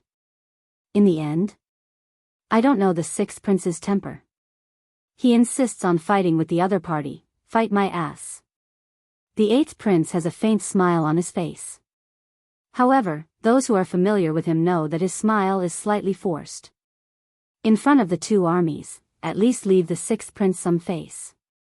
If this gets out, this will be the 6th prince's leverage to make things difficult for you. Fighting with the generals is not common. At least there is no such custom in the northern borderline. It is the habit of the northern borderline to start fighting without saying anything. Why would they give advance notice? I'm so angry, the 7th prince suppressed his temper. Under the scorching sun above his head, his whole body was filled with anger. Unknowingly, the sixth prince also has his own considerations. The Han men of the Central Plains are much weaker than the men of the northern borderline. They are petite and weak.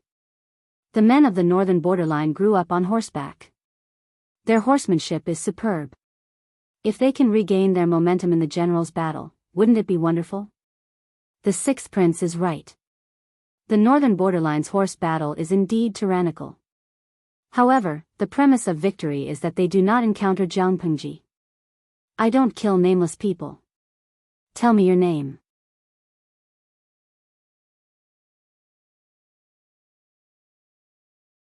Chapter 1004. The northern borderline general's long hair was braided into countless small braids at the back of his head. He had a full beard that covered most of his face. His right ear was pierced 3 times. 3 earrings made of human bones hung from each hole. He held a heavy long axe in his hand. His voice was like a large bell. It could be heard from afar. The northern borderline general stared at the person who stepped out of the line. He frowned. The men of the Central Plains are all useless. Why did they send a sissy man like you? The northern borderline general sneered disdainfully. You're as thin as firewood. Your legs aren't even as thick as my arms. Look at you. I'm afraid you can't even satisfy your wife. Your legs will go weak after 1 round on the Kong bed, right? Ha ha ha. If you can't satisfy her, I'll help you. The northern borderline general said obscenities, but his eyes did not change. Obviously, his words were just to disturb the enemy's mood. The greater the emotional fluctuation, the easier it was to reveal flaws. Jianghu rode Little White forward slowly. She stopped more than 100 meters away from the other party. She wore a silver armor that day. The armor was thick and heavy. Her cleavage had long been tied up, so the rise and fall of her womanly figure could not be seen. Although she was a woman, she was already 175 meters tall.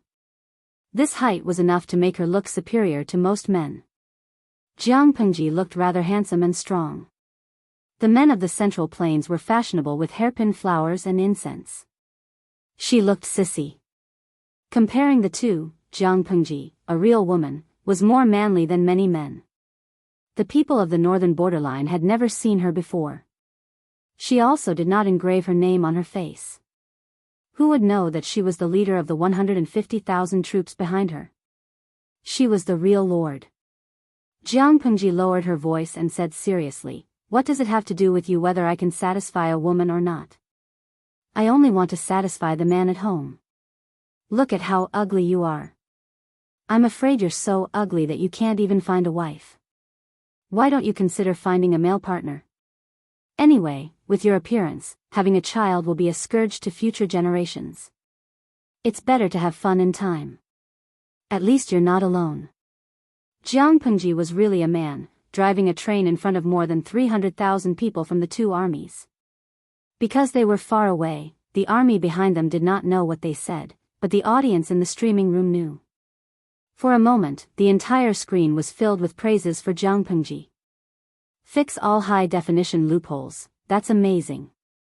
My streamer, when did you sleep with Beauty Ci? Oh, Christmas Day, sob, I've been cuckolded by both my idol and my goddess. It's so sad. Jing was Zingshi, Beauty Ci wants to beat someone up after hearing this. I bet that the streamer hasn't eaten anyone yet. When the northern borderline general heard this, he immediately revealed a disgusted expression. Bah! You're actually a rabbit. Tell me your name, I'm going to chop your bones and feed them to the dogs. He had long heard that the men of the Central Plains were very popular, but he did not expect to meet a young general of the Central Plains who was also a man. Uncle Rabbit? Did Lord Rabbit eat your rice? She teased him with a smile.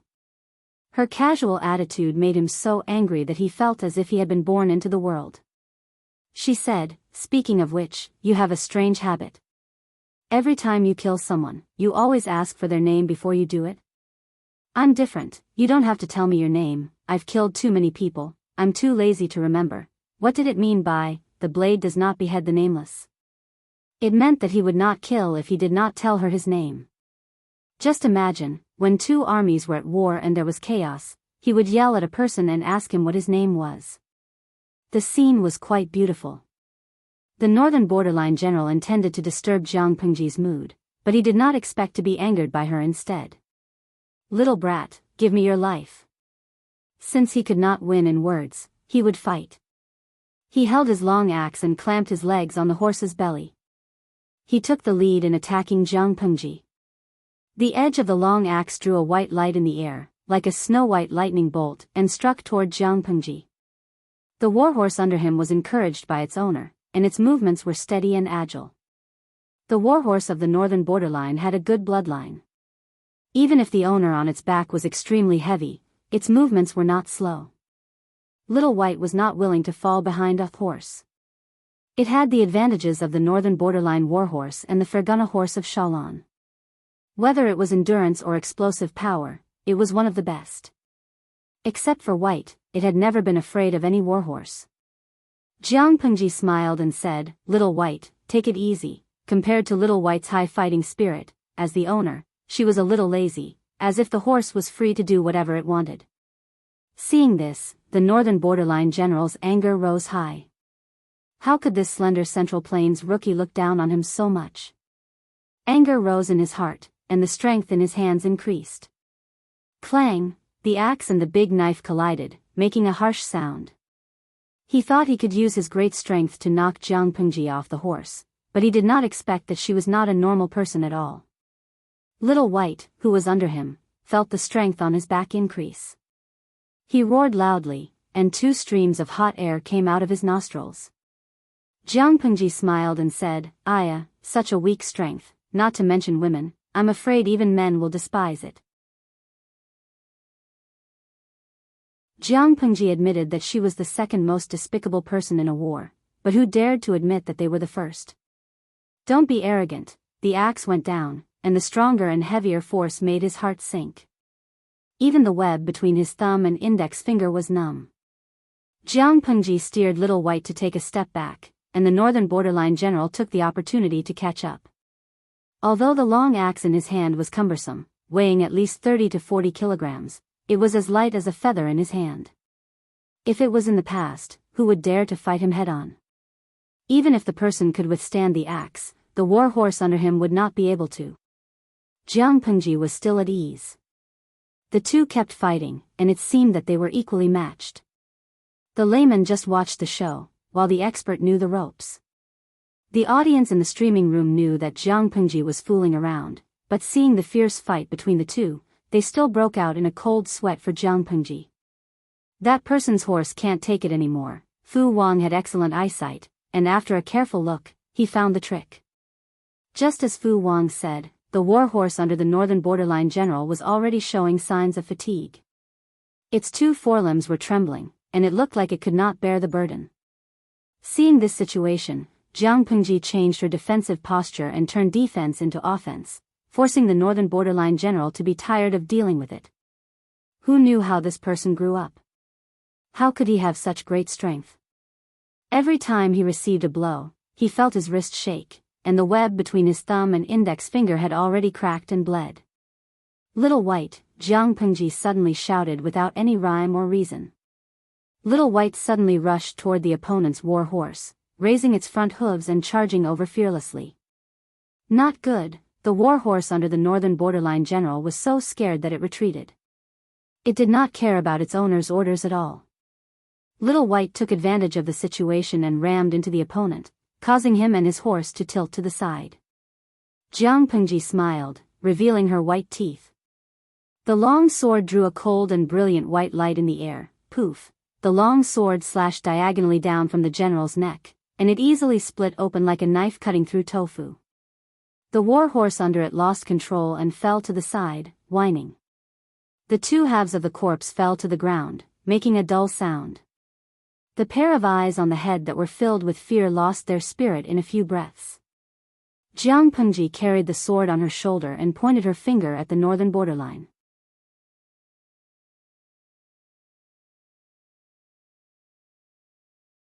Chapter 1005. Little White cooperated and snorted. It was super fierce. The north borderline was silent. The sixth prince's expression was so grave that it could drip water. That strong man was a valiant general he had high hopes for, but he was gone just like that. What was his background? I heard that Lu Shi has the most valiant general, the wolf general Fu Wang. Could it be him? Fu Wang was not well known under Jiang Pengji's command. After all, he had been training the troops for the past few years. However, he often acted recklessly when he was under Fu Yang and Meng Zhan. That was when his reputation was built. The north borderline advocated military force. With Fu Wang's background, he was naturally valued. He was raised by wolves. In the north borderline, he was a symbol of luck and bravery. He was an idol sought after by many. I don't think so. I heard that Fu Wang is commanding the 3 armies. Why would he easily fight with others? After thinking about it, it seemed that the only person who fit the criteria was Li Yun. Although Li Yun was young, he had fought many battles with Jiang Pengji. He gradually gained the nickname Little White Dragon. Of course, Li Yun rejected the nickname. So be it, White Dragon. Why add the word small? Who gave him the nickname? Could it be Little White Dragon Li Yun? Doesn't look like it. Li Yun is good with the spear. It's said that his skill with it is superb. This person's age fits and he looks like him. But I've never heard of Li Yun using a sword. Could it be that Lu Shi has subdued another valiant general? At this point, he could not help but feel jealous. The battlefield was an ever-changing place. Usually, people would bring out their best weapons. If they died under the enemy's blade because their weapon was not convenient to use, it would be a terrible death. Damn it. Lu Shi is just a woman. How can she attract the help of so many heroes? The sixth prince was envious. The jealousy in his heart almost drowned him. He said sourly, could it be because she is an outstanding beauty? The deputy beside him secretly rolled his eyes. Only a fool would think that people sided with Jiang Pengji because of her beauty. Jiang Pengji's reputation was well known. There were many things said about her, but no one said that she was beautiful. What did that mean? It meant that her appearance was not worthy of praise or bragging. The sixth prince did not know what was going on in the deputy general's mind. He said, which brave warrior is willing to eradicate the traitors for the northern borderline? As soon as he finished speaking, the sound of horse hooves came from the crowd. A young northern borderline general dismounted his horse and volunteered. I am willing to go. The sixth prince looked at the young general's face and was unhappy. This young general was his wife's younger brother, his brother-in-law. Blades and swords had no eyes on the battlefield, and the death rate of a general was extremely high. His brother-in-law was young and impetuous.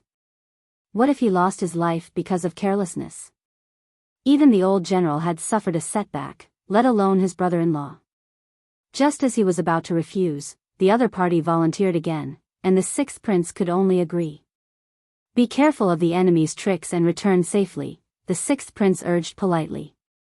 After the young general thanked him, he picked up his weapon and mounted his horse. Young people, especially young people who have not experienced real setbacks, often have dreams that are far from reality. Seeing that Jiang Pengji, who was younger than him, had beheaded an old general on his side, he was indignant. He couldn't wait to rush out and fight to his heart's content. He boasted as soon as he appeared. I'm Haki, the one who's about to cut off your head. What's your name? Tell me your name. Jiang Pengji didn't say anything. The audience in the streaming room said what she wanted to say. Kakara, Aya, this is probably the funniest joke I've heard this year. Wuxia Yao Yao, haha, this fellow is going to be a trending topic on Weibo. He's going to become an internet celebrity in minutes. With the popularity of the streaming room in their world, this young man named Haki would definitely be a trending topic in seconds. Jiang Pengji smiled. Me? I call you Grandpa. Haki was stunned for a moment. His face turned from red to green. How dare you make fun of me? after he finished speaking, he carried his weapon and charged forward. Seeing this, Jiang Pengji couldn't help but laugh even more happily. Is there no one else in the northern borderline? They actually sent you out to embarrass yourself. The sound of weapons clashing was deafening. Jiang Pengji deftly dealt with it while provoking the other party's emotions. They started fighting without even saying a few words. His temperament and willpower were very poor. Even if he had a body full of martial arts, it would be difficult for him to survive on the battlefield for long. If he met someone else, he might be able to go back and correct himself. If he met Jiang Pengji, he could only go to hell to prepare to be reincarnated and sent back to the furnace to be reborn. Haki was furious. His attacks became heavier and heavier. Soon, cracks appeared on their weapons, and sparks flew everywhere. He seized the opportunity and made his move. He thought he could hit his target with one strike, but the other party seemed to have predicted it and quickly blocked his attack. Regardless of strength or combat experience, Haki was incomparable to the previous veteran. Jiang Pengji didn't even bother to brush him off. After a while, Haki was at a disadvantage. His arms were heavy and swollen. He saw that the situation was not good. He made a feint and immediately turned his horse around to escape while Jiang Pengji was dodging. Little did he know that Jiang Pengji had already seen through his plan. As he turned around, Jiang Pengji bent down and raised her hand to retrieve the bow and arrow on the back of the little white horse. In the time it took to get up, she knocked the arrow and drew the bow in one go. When Jiang Pengji released the arrow, Haki had only taken a few steps. Haki looked at his army and secretly heaved a sigh of relief. Before he could let out this sigh of relief, a cold wind hit his back. No, the sixth prince didn't see Jiang Pengji's action. Or rather, he couldn't react at all. In the blink of an eye, he saw Haki's body being pierced through by the arrow. His body fell forward violently. Quickly send someone to bring General Haki back, the sixth prince almost broke his voice as he shouted. This was his wife's younger brother, his brother-in-law. It wasn't that he had a good relationship with this brother-in-law. It was just that the sixth prince needed the power of his wife's family. If Haki died on the battlefield, the sixth prince could foresee the trouble he would face. His wife's noise was secondary.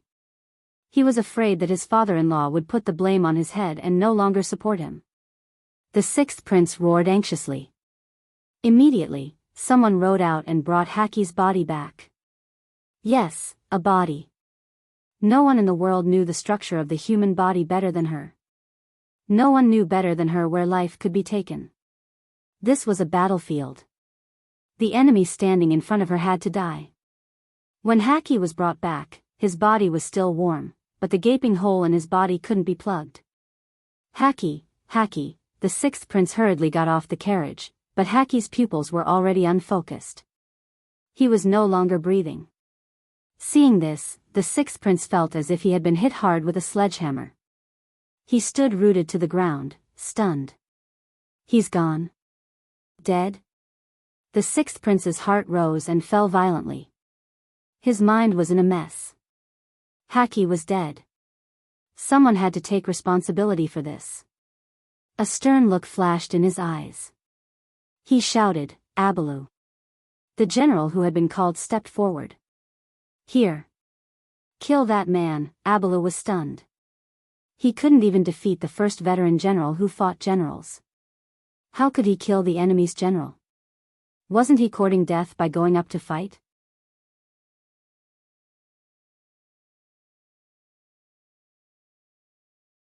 Chapter 1006.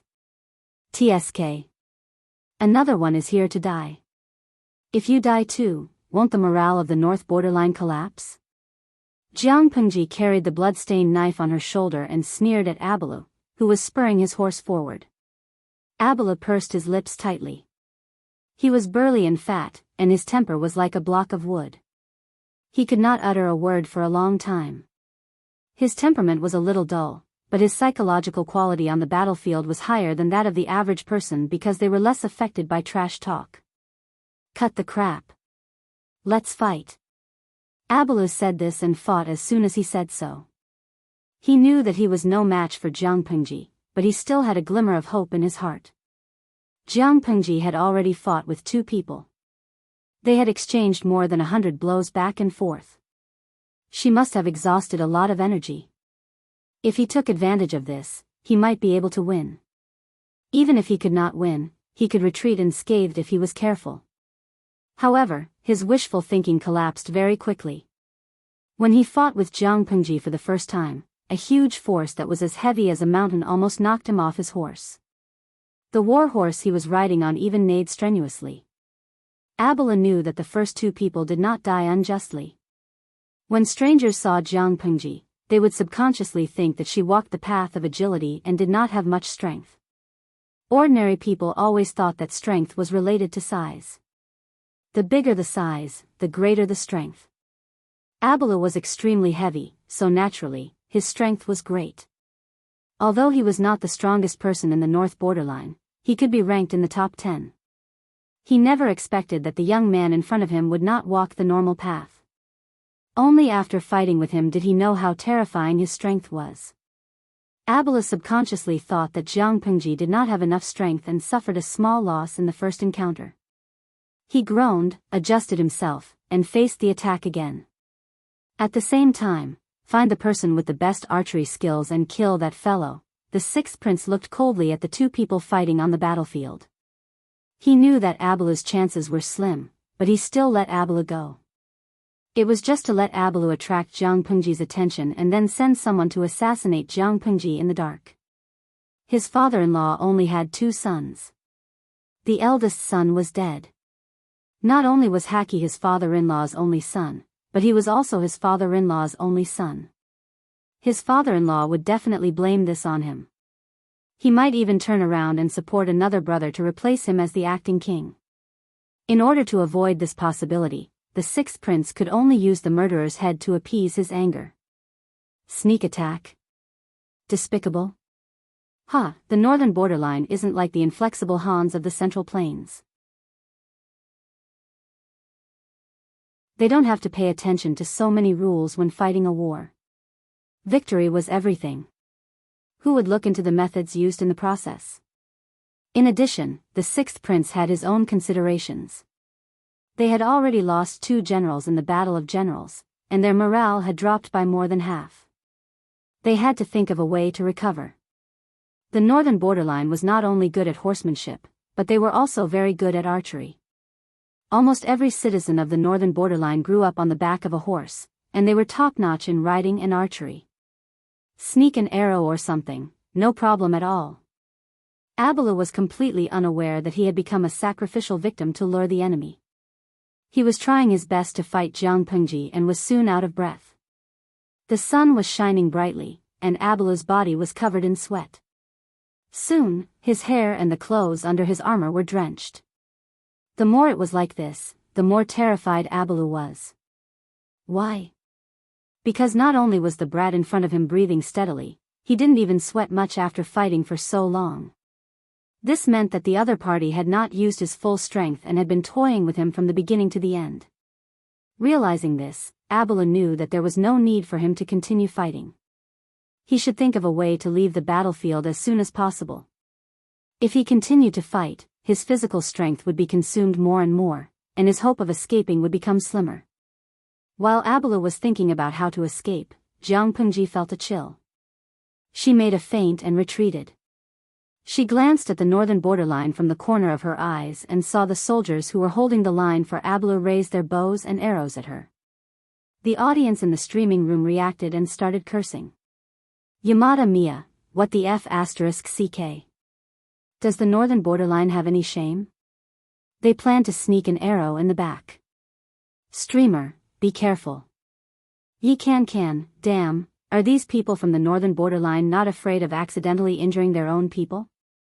How shameless. Accidentally injuring one's own people? The 6th prince had already given up on Abalu. As long as Jiang Pengji died or was about to die, Abalu's sacrifice would be worth it. Therefore, the archers who aimed at Jiang Pengji did not care about Abalu at all. When Jiang Pengji glanced at them from the corner of her eyes, the bow had already been pulled to a full moon, ready to shoot. Buzz, buzz, only the sound of the bowstring vibrating could be heard. Several arrows sneakily attacked Jiang Pengji's vital parts from various tricky angles. The arrows pierced through the air. The audience who had been paying attention to the situation on the battlefield screamed and closed their eyes in fright.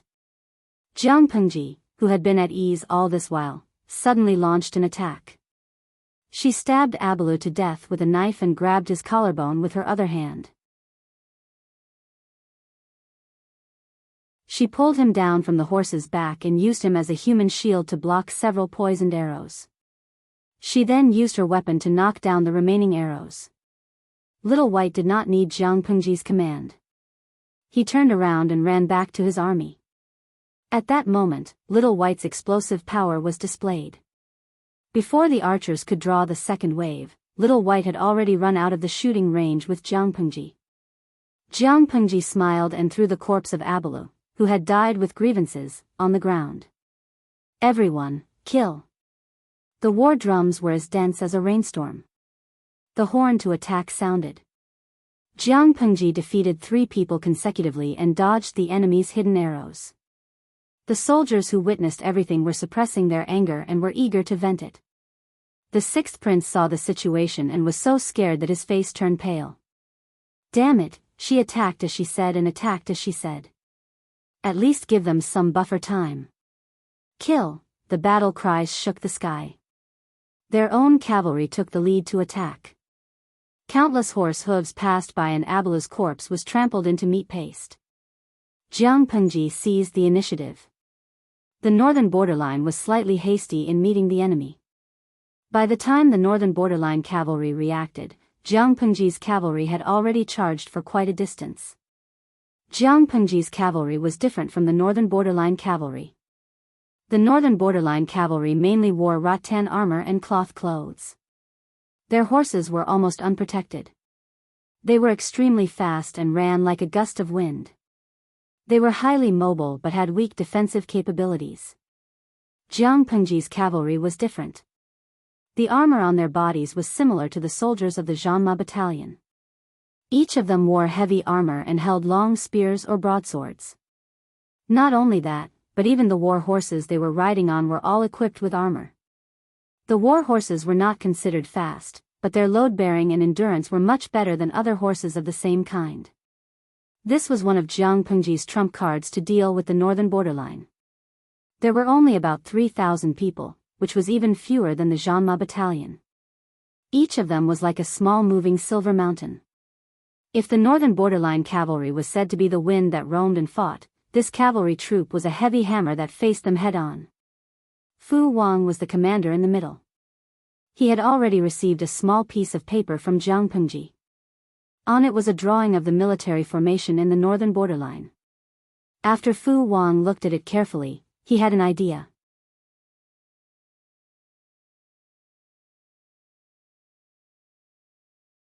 Chapter 1007. Bah, this scriptwriter is sick in the head. He made up stories about Her Majesty. I really want to rush into the TV and beat him up. A young and pretty girl hugged a bag of chips, lying on the bed and watching a TV series on her phone. She angrily hit the bed with her fist, and the facial mask on her face almost fell off. Nowadays, 9 out of 10 scriptwriters are retarded, and there's even one who's still online. I told you not to watch these messy dramas, but you insisted on watching them. Aren't you torturing yourself? A lazy voice came from the neighboring bed. What are you watching? Time Travel to Fall in Love with You, the most popular male lead. Speaking of this, her expression stiffened, as if she had swallowed a fly. Chin Chin, do you know what the plot of a TV series is? The royal family is too kind not to kill these nonsense scriptwriters. My Majesty, the TV series turned into a vicious and scheming female supporting character. She's so stupid as if she forgot to give birth to her uterus. The eternal emperor turned into a retarded and black-hearted lotus. It was an insult to her intelligence. The neighboring bed named Shen Chen rolled her eyes. Anyway, it's all fake. They can act however they want, the royal family doesn't care, so why is Min Min so serious? Jiang Qin, Gu Min dragged her voice and muttered, these plots can easily mislead children. If Her Majesty was the idiot in the TV series, how could she have swept the world? I don't expect these scriptwriters to have good history, but at least they have some professional ethics. Jiang Chen was wearing teddy bear pajamas, lying on the bed with her legs crossed, looking indifferent. Television dramas are things that are meant to entertain people. Under the premise of respecting history, they can imagine anything. Jiang Chen searched the bed and found a bag of chips. She threw it to Gu Min. Although their plots are a bit ridiculous, no scriptwriter would dare to fabricate things of principle, such as maliciously discrediting the previous emperors, changing dynasties, etc. Gu Min caught the bag of chips and turned off her phone. She was annoyed at the thought of the retarded plot. TSK, if it was 100 years ago, who would dare to make up the royal family like this? Wouldn't they be killed? Jiang Chen smiled. It's a society ruled by law. Murder is against the law, even the royal empress. Gu Min rested her chin on her hand. You're right. When I become a screenwriter in the future, I'll definitely correct the culture of the industry and restore history. She was a student majoring in film and television literature at Tianhua University. Her future career goal was to be a screenwriter. Jiang Chen said, that's quite an ambition. Gu Min said, Chen, do you think I should use Emperor Chen as the main character for my first movie? Her idol was definitely someone who could punch Nanshan Jing far away and kick Beihai Kindergarten. Jiang Chen chewed on the chips in her mouth with a slightly amused expression, but she also gave a serious suggestion. Empress Chen is too controversial. It's not easy to adapt her. I don't recommend new screenwriters to use her as the main character. Both historians and the royal family could prove that Emperor Chen came from a noble family, but no one knew why he became a bandit. Not only did she become a bandit, but there were also records of her slaughtering her siblings and her biological father in the history books. However, the unofficial history books also said that she was born from Gu Zhen and a wild man. There were even a few wild men who were analyzed. Her family background was very complicated, and her growth was even more tortuous. It was too difficult for a new screenwriter to use Emperor Chen as the main character. It's precisely because it's challenging that we have to clear Her Majesty's name. There are too many screenwriters with no professional ethics now. Ever since Emperor Chen's tomb was opened to the public, the television and online dramas are getting more and more ridiculous, Gu Min muttered angrily. Chen, have you ever thought about what history would be like without Her Majesty? It definitely wouldn't be as good as it is now. Jiang Chen did not speak. Her gaze darkened. Emperor Chen's tomb was open to the public. The royal family was still around, but Emperor Chen's tomb was open to the public. It was a joke. The royal family's prestige for 300 years was gone. Jiang Chen said, don't worry, these screenwriters will be dealt with sooner or later. By the time you clean up the atmosphere, it will be too late. The royal family voluntarily handed over their power and changed the feudal monarchy to a constitutional monarchy. Although they were forced by external forces, it was more of a strategy for the royal family to protect themselves, adapt to the times, and advance by taking a step back. Handing over a portion of their power did not mean that the royal family could be controlled by others. Gu Min hugged the thick history book and gnawed at it. Halfway through, she said, Chen, huh? Don't you think that Emperor Chen might be a time traveler? The more she studied the history of that period, the more she felt that her emperor was arrogant. She had the urge to kneel down at any moment. Jiang Chen said impatiently. I don't know if she's a time traveler. I only know that if you don't sleep now, you will ascend to immortality. Look at the time. Gu Min looked at the time. It was 3:00 in the morning. She was so scared that she quickly lifted her blanket. Tomorrow is the class of the old scumbag, Lu Shi. I'm screwed. She did not know how much Lu Shi's parents hated their son to give him such a name. Lu Shi was 29 years old, single, and had no girlfriend. He was given the nickname Old Scumbag. Lu Shi was also a history professor at Tianhua University. She wondered if he would feel awkward when he talked about the history of Emperor Chen's parents. Jiang Chen could not help but laugh. However, the smile on her face did not last long. Her phone, which she rarely used, rang. She unlocked her phone and walked barefoot to the bathroom in the corridor. She opened the door and went to the bathroom.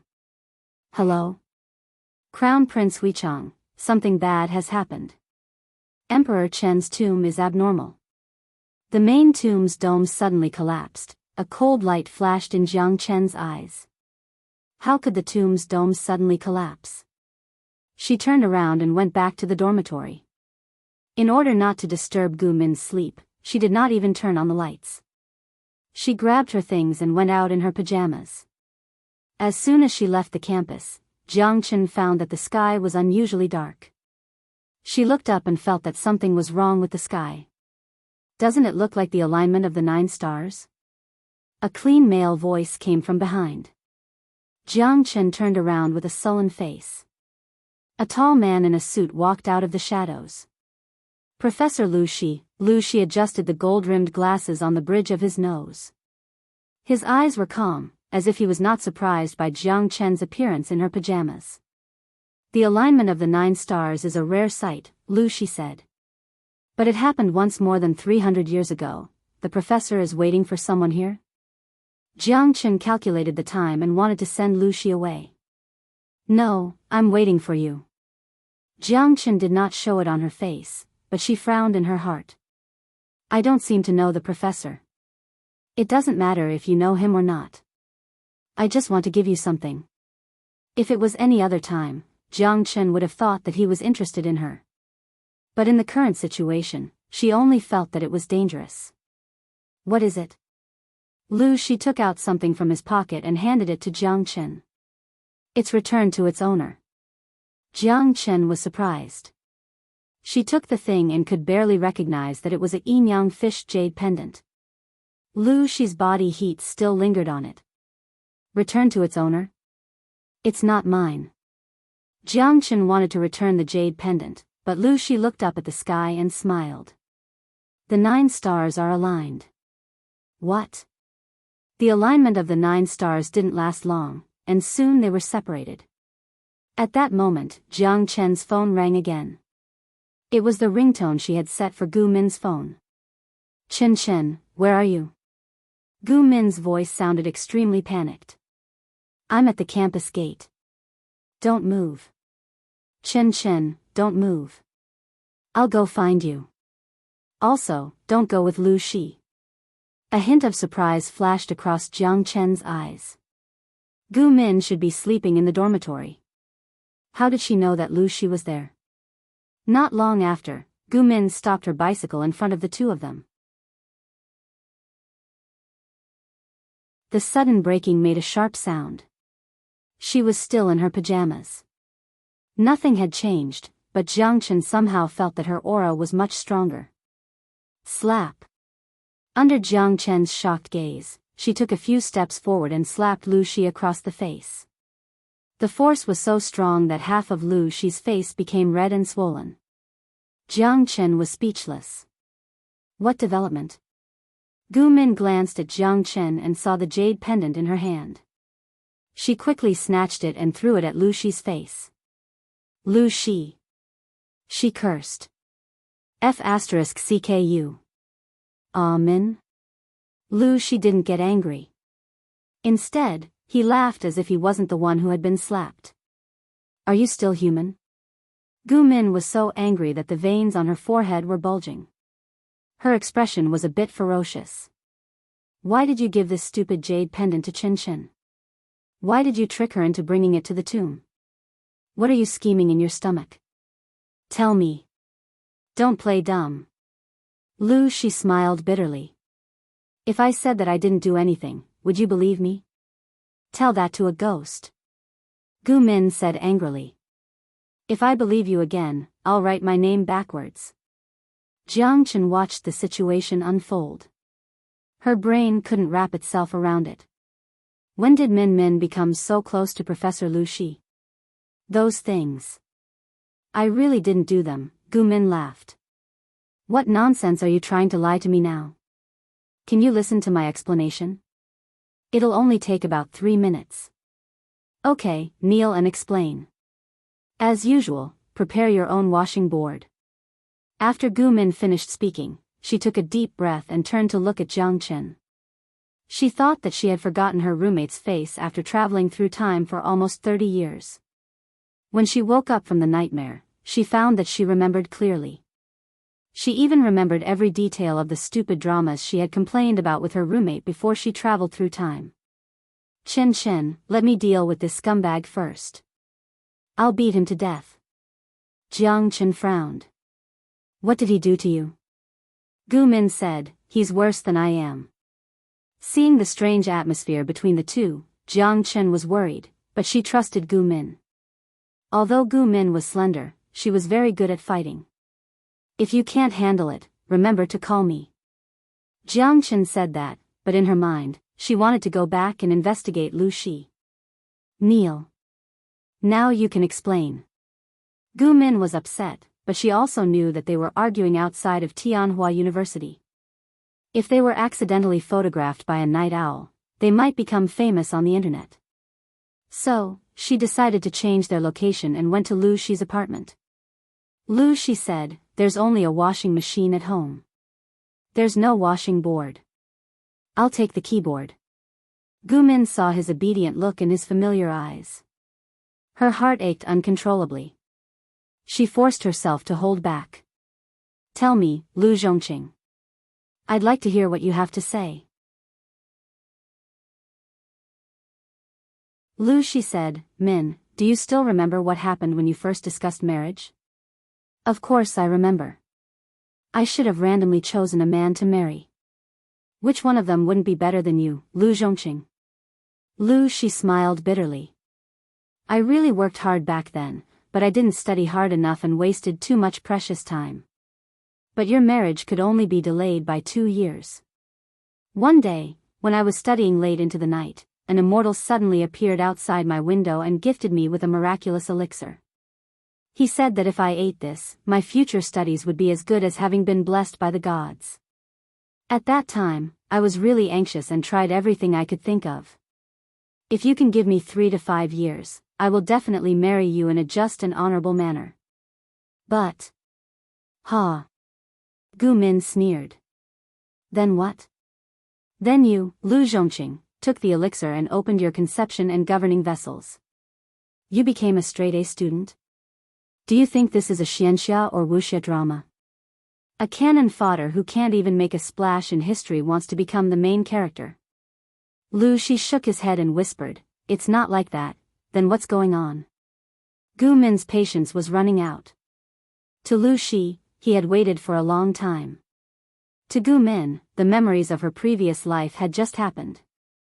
She had just passed away from an illness filled with resentment. She had forgiven Lu Shi before she died, but now that she had transmigrated back, there was no need to forgive. Can you say everything in one sentence? Lu Shi stammered, Min, I'm not a human, I know you're not a human. You're a ghost. I've known you for more than 20 years and slept with you for nearly 10 years, but I realized that I never understood you. This is my failure. I deserve to be deceived by you because I couldn't protect my child. If you were a human, how did Dalong and Erlang die? Gu Min was so angry that she stood up.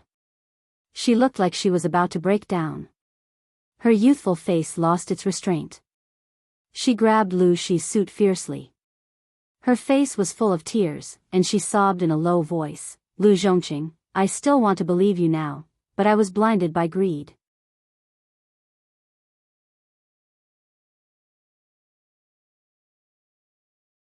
Chapter 1008. 3,000 heavy cavalrymen and 10,000 light cavalrymen charging at each other. What a spectacular and shocking scene it was. The viewers in the live stream watched everything from a bird's eye view, and this scene had the greatest impact on them. Jiang Pengji seized the initiative. The people of the north borderline were passive in defense, but they soon displayed the qualities that a nomadic people should have. Their reaction quality was admirable. The sixth prince heaved a sigh of relief when he realized that Jiang Pengji's cavalrymen numbered no more than 3,000. What was the use of 3,000 cavalrymen charging into an army of more than 100,000? Moreover, these cavalrymen were all wearing heavy armor, and their horses were also covered in fish-scale armor. How fast could they move? The terrain of the northern frontier was relatively flat, and it had a natural advantage for the highly mobile light cavalry. This terrain also allowed the cavalry's roundabout tactics to be used to the greatest extent. In comparison, the speed of the heavy cavalry was a notch lower, and their marching speed was also slower. The cavalry of the northern borderline was as fast as the wind, coming and going without a trace.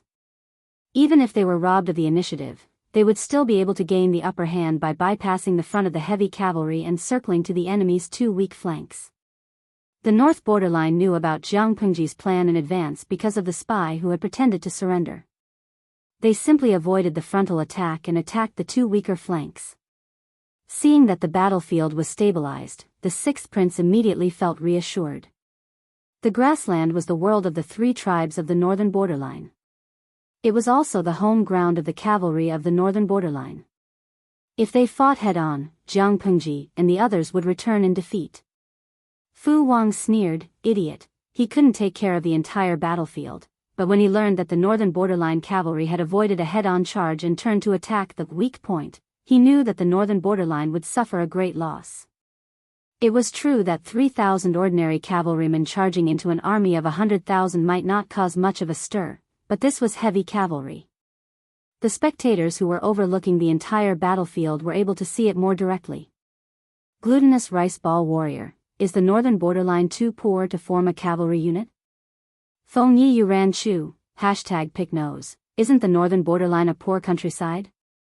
Can't you see that their cavalry is basically made of rattan armor? The audience lived in an era of information explosion. If they wanted to know something, they could just search the internet. Ever since they knew that Jiang Pengji was going to fight with the northern borderline, many viewers had looked up the relevant history. Light cavalry had the advantages of light cavalry, speed and mobility. Heavy cavalry lost their advantage in speed, but their destructive power increased. Drunken Cloud Cat Demon, the northern borderline is vast, and there is more room for light cavalry to survive. The cost of forming heavy cavalry is too high. Of course, they wouldn't choose heavy cavalry that would cost a lot of effort. It wasn't that they were ignorant, it was just that the northern borderline didn't have the soil for the development of heavy cavalry. They only remembered the speed of the light cavalry, but they did not know the cutting formation and destructive power of the heavy cavalry. Guikai Gua Feng Shao, Tisk, TSK. I feel sorry for the northern borderline. Letting the light cavalry make full use of their mobility to launch a sneak attack on the two flanks of the streamer's army is a good command, but they exposed their own army to the heavy cavalry's attack. To be honest, this is not the way to die. Lo Siji Lianmeng, I remember that the warhorses that the host chose for the heavy cavalry camp are all heavy horses. They weigh between 700 to 1,200 kilograms and are taller than adult men. A warhorse weighed at least 700 kilograms, and an adult man weighed at least 70 kilograms. The armor, weapons, and miscellaneous items on his body weighed 30 kilograms. Think about it. More than 3,000 items weighing as much as 800 kilograms collided head-on. They didn't just move one or two, but more than 3,000 of them charged together. The northern borderline only cared about the small number of Jiang Pengji's cavalry and that they couldn't do anything. They forgot the terrifying destructive power of the heavy cavalry. The cavalry of the northern borderline attacked one step slower than the enemy, but they took the initiative to fight with the two flanks of Jiang Pengji's army. The left wing of the army was led by Li Yun. He had been waiting there for a long time. The soldiers of the horse-chopping battalion were already in a battle formation. The spears that were specially prepared for the cavalry of the northern borderline had also been prepared. They were set up in rows. The spears were 2 feet in diameter, with cross-shaped holes. They were checked vertically and horizontally. They were long and sharp at the end. Men and horses couldn't gallop. This was a barrier used to stop the cavalry of the northern borderline from charging. The soldiers could also use it to form a horse formation to greatly limit the cavalry's charge. Raise your shields. First row. Stab. First row, retreat. Second row, follow up. Li Yun shouted. Immediately, specialized soldiers raised the correct battle flag and gave the command.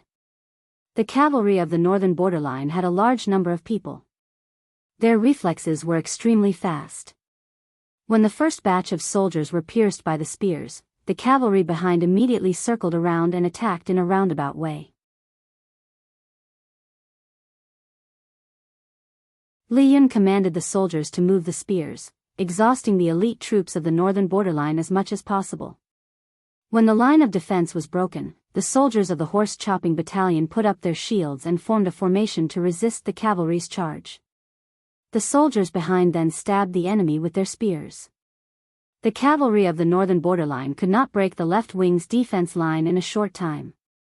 Instead, they suffered heavy losses. Damn it. Did this look like a weak defense? In contrast, the battlefield on the right wing was different. The cavalry of the northern borderline acted as if there was no one there.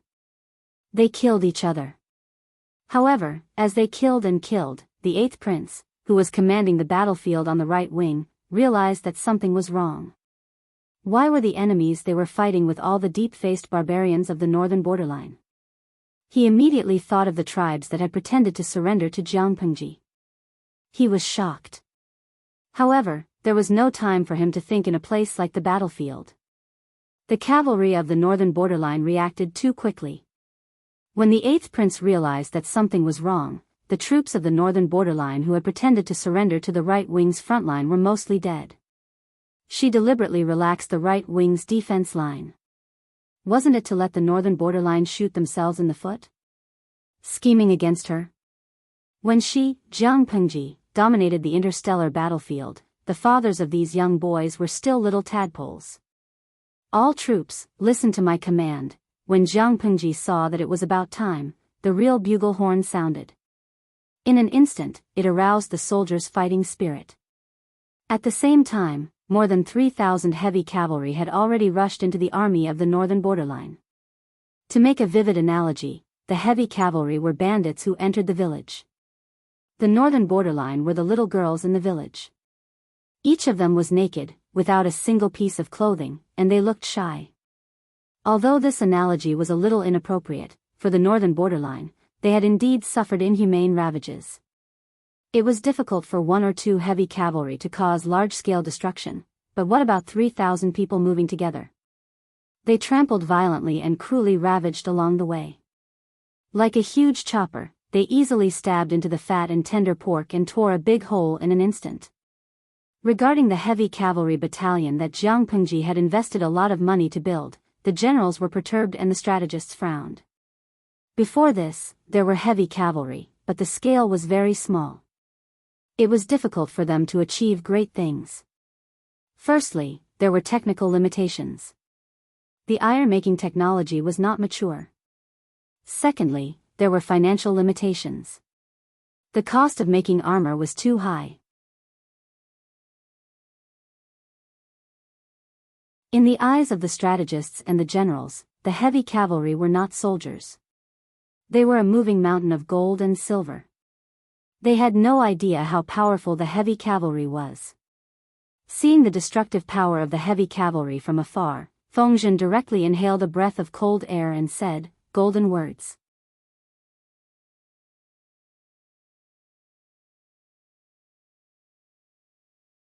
Chapter 1009. Fengzhen couldn't help but let his imagination run wild. If they had 30,000 well-trained heavy cavalry, it wouldn't be a dream to defeat the northern borderline. Just the 3,000 heavy cavalry is already so powerful. If it's 30,000, won't we be invincible? No matter how smart a strategist was, he couldn't handle enough hooves. They would be beaten by force and crushed by strength. Sun Wen didn't understand the inside story of the formation of the heavy cavalry, but just the cost alone was enough to make him speechless. Although the Lord always wore no makeup and wore an "I'm very poor" look, her real wealth was frighteningly rich. Thinking of the 3 residences Jianghu had given him, Sun Wen finally understood how rich Jianghu was. Without money, which lord could build 3,000 heavy cavalry and still give him 3 residences? There was one in Xiangyang district of Wanzhou, one in Shangyang county, and one in Chongzhou. The land and house deeds were still hot. Although he only looked at the one in Chongzhou, judging from the appearance of the houses, the other 2 residences were not bad. The 3 residences plus the gold, silver, and jewelry Sun Wen extorted from the northern borderline were enough to feed his grandson Lan Lan for the rest of his life. 30,000? Qiguan Rang laughed. Just the 3,000 is enough to make the lord's heart ache. Build 30,000 heavy cavalry? That would depend on the storage of the northern borderline's nobles. Wei Ci smiled. It's not impossible. If a few more idiots from the northern borderline come, it'll be done. Sun Wen joined very late. He didn't know where Jiang Pengji's venture fund came from. He thought it was from Lu Shi. However, according to Sun Wen's understanding of Jiang Pengji, the possibility was very small. Hearing Wei Ci say that, he vaguely felt that something was wrong.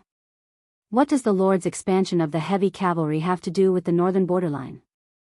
Qiguan Rang waved his fan to disperse the heat around him. I don't know. The Lord's private storage can reach its current scale because 99% of it was given by the northern borderline. The armor, warhorses, and weapons used by the heavy cavalry were all made with the silver sent from the northern borderline. Isn't it another way of the crow feeding the sheep? It was taken from the people and used for the people. There was nothing wrong with that. Sun Wen was dumbfounded. He had lived for more than 40 years, or about 50 years, and this was the first time he had learned the meaning of the crow feeding, the lamb kneeling on its breast. Sun Wen, he felt that he should say something so that he wouldn't stand out among them. What's there to say? His curiosity was piqued. Wei Ci, who was at the side, briefly explained about the colored glass of the heavenly palace. The more Sun Wen listened, the more solemn his expression became. Sun Wen knew about the colored glass of the heavenly palace. After all, that thing had wreaked havoc in Zhongzhou.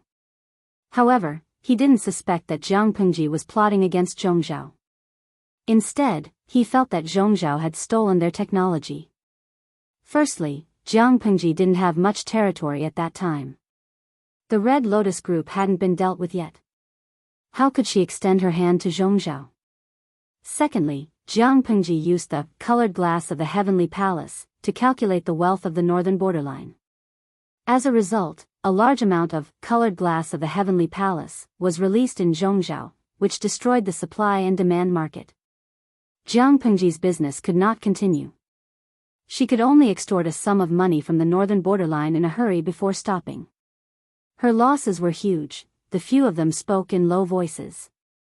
The situation on the battlefield changed rapidly. Shouts of killing shook the heavens and quickly drowned out their voices. The left wing led by Li Yun was as firm as a rock. Fu Wang oversaw the center army and commanded calmly. The right wing led by Jiang Pengji switched from defense to offense. Jiang Nongqin supported them according to the situation. The cavalry of the northern borderline tried to use their speed as fast as the wind to tire the enemy out. They never expected that the enemy's quality on the battlefield was so high that it was frightening. Even if their eyes were red from killing, once the command of the army's battle flag was given, they would choose to give up on attacking and listen to orders. The cavalry of the northern borderline wanted to bypass the front and launch a sneak attack. The enemy's formation immediately turned to defense. While it was watertight, it didn't lack a strong offensive ability. Both sides were fighting non-stop. Jiang Pengji, the lord, didn't stay idle either. Lang Jun, Jiang Nongqin rushed over with her troops. She didn't dare to call out to her lord. She was afraid that she would expose Jiang Pengji's identity and provoke the cavalry of the northern borderline to counterattack. If they were determined to drag the lord to death, it would be terrible. Nongqin. Jiang Pengji called out. The long sword in her hand was completely bent. It was on the verge of being scrapped. Such a sword would affect her efficiency in killing people. Jiang Nongqin understood. She removed the extra weapons from the back of her horse and charged toward where Jiang Pengji was. "You're in command here." Jiang Pengji became more and more brutal when she received new equipment. Jiang Nongqin endured it. In the end, she swallowed her unspoken words. She might be cold to others, but when it came to her lord, she would never be able to say a word of rejection. Jiang Pengji threw the task of commanding the right wing to Jiang Nongqin. It seemed willful and casual, but in fact, she wanted to give her more opportunities to train. Jiang Nongqin managed the women's battalion very well. It was because she did it so well that she spent most of her time training the women's battalion. Most of the battlefield tasks were to provide support, escort rations, clean up the battlefield, and treat the wounded and sick. This was not beneficial to Jiang Nongqin's development. The military camp was a place with strict discipline and a strict hierarchy. Although they were both captains, having military power and not having military power were two different concepts. Jiang Nongqin was the captain of the women's battalion. Her actual military power was second only to Fu Wang. However, her experience in commanding battles was not even as good as Dian Yin and Luo Yu. She immersed herself in her work and did not complain. However, as the lord, Jiang Pengji could not watch such a good seedling go to waste. The women's battalion was also a knife in Jiang Pengji's hands. Such a knife could not only be used for logistics and trivial matters. "Hey, look what I found." Two different big fish. Jiang Pengji's sharp eyes saw two different figures. Her eyes lit up. Most of the cavalrymen of the northern borderline wore cloth clothes and rattan armor. Their equipment was simple and crude. In Jiang Pengji's eyes, they were just a group of weak girls who had no strength to truss a chicken. One knife for one, and a backhand stab for a double kill. Among such a group of girls, who were dressed in shabby clothes, there were two beautiful women, who were dressed in gorgeous palace clothes. Wasn't it eye-catching? In the army, the higher one's status and military power were, the better and more complete the equipment they wore. Needless to say, the two beautiful women in palace clothes were definitely the higher-ups of the northern borderline military. One was dressed in a crimson military uniform, and the other was dressed in an orange-yellow military uniform. She could not pretend not to see such bright colors. She licked her lips. The strong smell of blood stimulated her taste buds, making her feel energized. Seeing that the right flank could not be conquered after a long time and that the army of the northern borderline was howling in pain from the charge of the 3,000 heavy cavalry, the usually calm 8th Prince could not hold it in anymore. "Eighth brother, the traitor Lu is indeed treacherous. Most of the people who were defeated by us just now faked their surrender." The 7th Prince was dressed in an orange-yellow military uniform. He looked quite interesting. The 8th Prince's face darkened. A hint of gloom flashed across his fair cheeks.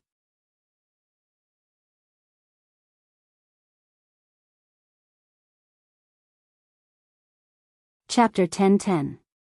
After thinking about this, the 8th Prince's heart sank. If Jiang Pengji had seen through the trick of pretending to surrender, then there must be something wrong with the military information that the messenger secretly passed to them. They received news that Liu Bei's flanks were weak, and the main force was concentrated in the front. What was the result? They charged several times and lost many cavalries, but they still couldn't break through the enemy's defense line. Looking at the elite troops led by Jiang Pengji, the 8th Prince felt powerless. 3 months of hard training would make them elites. Liu Bei's troops had more than 3 months of training. They were truly obedient. As long as the command flag changed, they could change from offense to defense. Whether it was support or something else, their efficiency was frightening. Even if thousands of cavalries from the northern borderline charged together, the soldiers with heavy shields did not even retreat. They looked like they were going to fight with their bodies. At this moment, the 8th Prince had a hopeless idea in his mind. How unlucky was the northern borderline to be targeted by these elites? For a moment, countless thoughts flashed through the 8th Prince's mind. Before he could come back to his senses, he heard the 7th Prince's surprised voice. "8th brother, be careful." The 8th Prince subconsciously turned his head.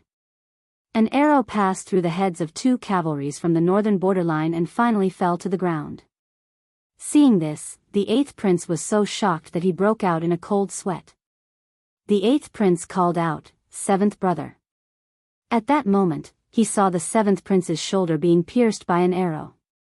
Blood immediately spurted out. He reached out and held the 7th prince who had fallen from the horse. The prince's face was pale and his forehead was sweating from the pain. The 7th prince was considered the lowest among the princes in riding and archery. He did not like to play with swords and spears.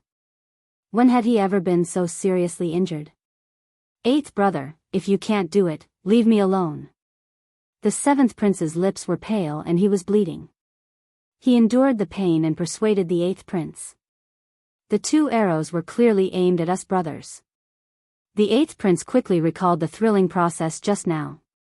As the 7th prince said, the 2 arrows were aimed at them. "What nonsense are you talking about? If I leave you behind, am I still human?" Although the 9 princes of the northern borderline heard each other, the 7th prince had always taken care of the 8th prince. The 8th prince was not a heartless person. How could he leave his brother behind at this time? It was at this time that a disturbance came from 1,000 feet away. Shouts of killing soared to the heavens. Taking a closer look, he saw that the leading general's eyes were red from killing. He led his men and tore a path out, killing the northern frontier cavalry. The 8th prince took a look and was very sure who had shot the 2 arrows just now. "Do you really think there's no one in the northern borderline?" The invincible cavalry had stumbled here, unable to break through the enemy's line of defense, which made the 8th prince extremely embarrassed.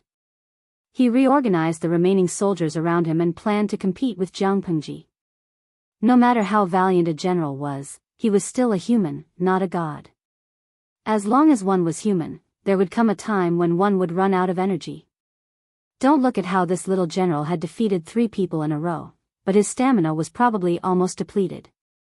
He could kill a dozen cavalrymen by himself, but he could charge all the way to him and kill more than 100 cavalrymen. The 8th prince steadied his mind. However, he soon miscalculated. Not only did Jianghu not show any signs of exhaustion, but she became more and more courageous as she fought. One slash to kill a little kid. He had already surpassed God. When the distance between them was less than 500 feet, the 8th prince completely panicked. 500 feet was not far, but it was not close either. The 8th prince was sure that the other party was looking at him and smiling at him with blood-stained eyes. "Good boys, follow me and kill them. Capture these 2 soft and tender people alive." Jianghu killed the cavalrymen who were surging forward and cut off their long spears. Her attitude was unruly and arrogant. "Kill them." Most of the audience was attracted by the fierce fighting on the battlefield. A few of them noticed Jianghu's side. Following Jianghu's valiant posture, which was as if she was cutting melons and vegetables, her fangirls were frantically calling her Shuangyi. "I'm cheering for the streamer. She's so handsome that she's straightened up, as straight as a mosquito coil. Shufacey K. Pft, the streamer is totally acting like a gangster." "What do you mean by, capture these 2 soft and tender people alive, ? Yabao Qingshi, sob, I'm more tender than them. When are you going to capture me?" Kuba Bajeti, ever since I watched my Pungpung's live stream, I feel like I'm more aggressive than my boyfriend. I attack him until his legs turn to jelly. If she didn't attack, how could she be called aggressive? Seeing that the 2 prey were about to escape, Jianghu immediately gave orders to Little White. "No prey that I've set my eyes on can escape." It was not easy for the 8th prince to evacuate with his men. The surroundings were in chaos. The cavalrymen were caught in a chaotic battle. Not only could they not give full play to their advantage in speed, but it was also easy to cause crowding and trampling. Jianghu led her men and killed all the way. It was like a sharp blade stabbing into the enemy's flesh. She pulled the blade horizontally and tore a huge hole. The 8th prince panicked and called for his guards to help him and the 7th prince escape, but how could his guards be a match for Jianghu? At this moment, a noose fell from the sky and caught him. Before the 8th prince could react, the rope suddenly tightened, and a majestic force came from behind him, pulling him backward and forcing him to fall from the horse's back, causing him to tumble. That was not the end. He was dragged along by the rope, and there were horse hooves all around him. The 8th prince's right leg was trampled by a horse's hoof. The bone in his leg made a bone-cracking sound, and he fainted from the pain. Before the 8th prince was trampled to death, Jianghu pulled him up and threw him onto the back of another masterless warhorse, as if throwing something away. 8th brother, everything happened too suddenly. When the 7th prince reacted, the 8th prince had already been dragged to the ground by Jianghu's rope. His eyes were bloodshot with hatred. The 7th prince used his intact arm to pull out the big sword at his waist and rode toward Jianghu. A hero saving the damsel in distress? If you want to save someone, look at who your grandfather is. Jianghu did not take him seriously at all. She just stabbed his lower abdomen with the handle of the sword. Although it was not fatal, the 7th prince had the illusion that he had been trampled by a horse's hoof. Jianghu used the extra rope to tie the 7th prince's neck. Very good. Captive +1. Look at the armor on your bodies. It's pretty good. Your status in the northern borderline should not be low, right? Jianghu, who had killed until her face was covered in blood, finally had the time to care about her captive. The 7th prince was still somewhat conscious. Blood was flowing from the corner of his mouth, and his eyes were full of monstrous hatred. What do you hate? Jianghu sneered. You barbarians of the northern borderline massacred the 3 cities of Jianghu, bullied the people at the border, kidnapped and killed innocent women and children, tied them up like livestock, and put them on the backs of horses as trophies of war. When did you ever think that this day would come? They killed their husbands, wives and daughters in front of their corpses, and bullied their parents' children in front of their corpses. When did the northern borderline ever think that this day would come? Jianghu would not use such a despicable method to humiliate them, because whoever did such a thing, no matter who it was a beast. You're tuning in to the Biyao's Wuxia Chronicles YouTube channel. Don't forget to subscribe and join us on this journey to catch the most captivating stories.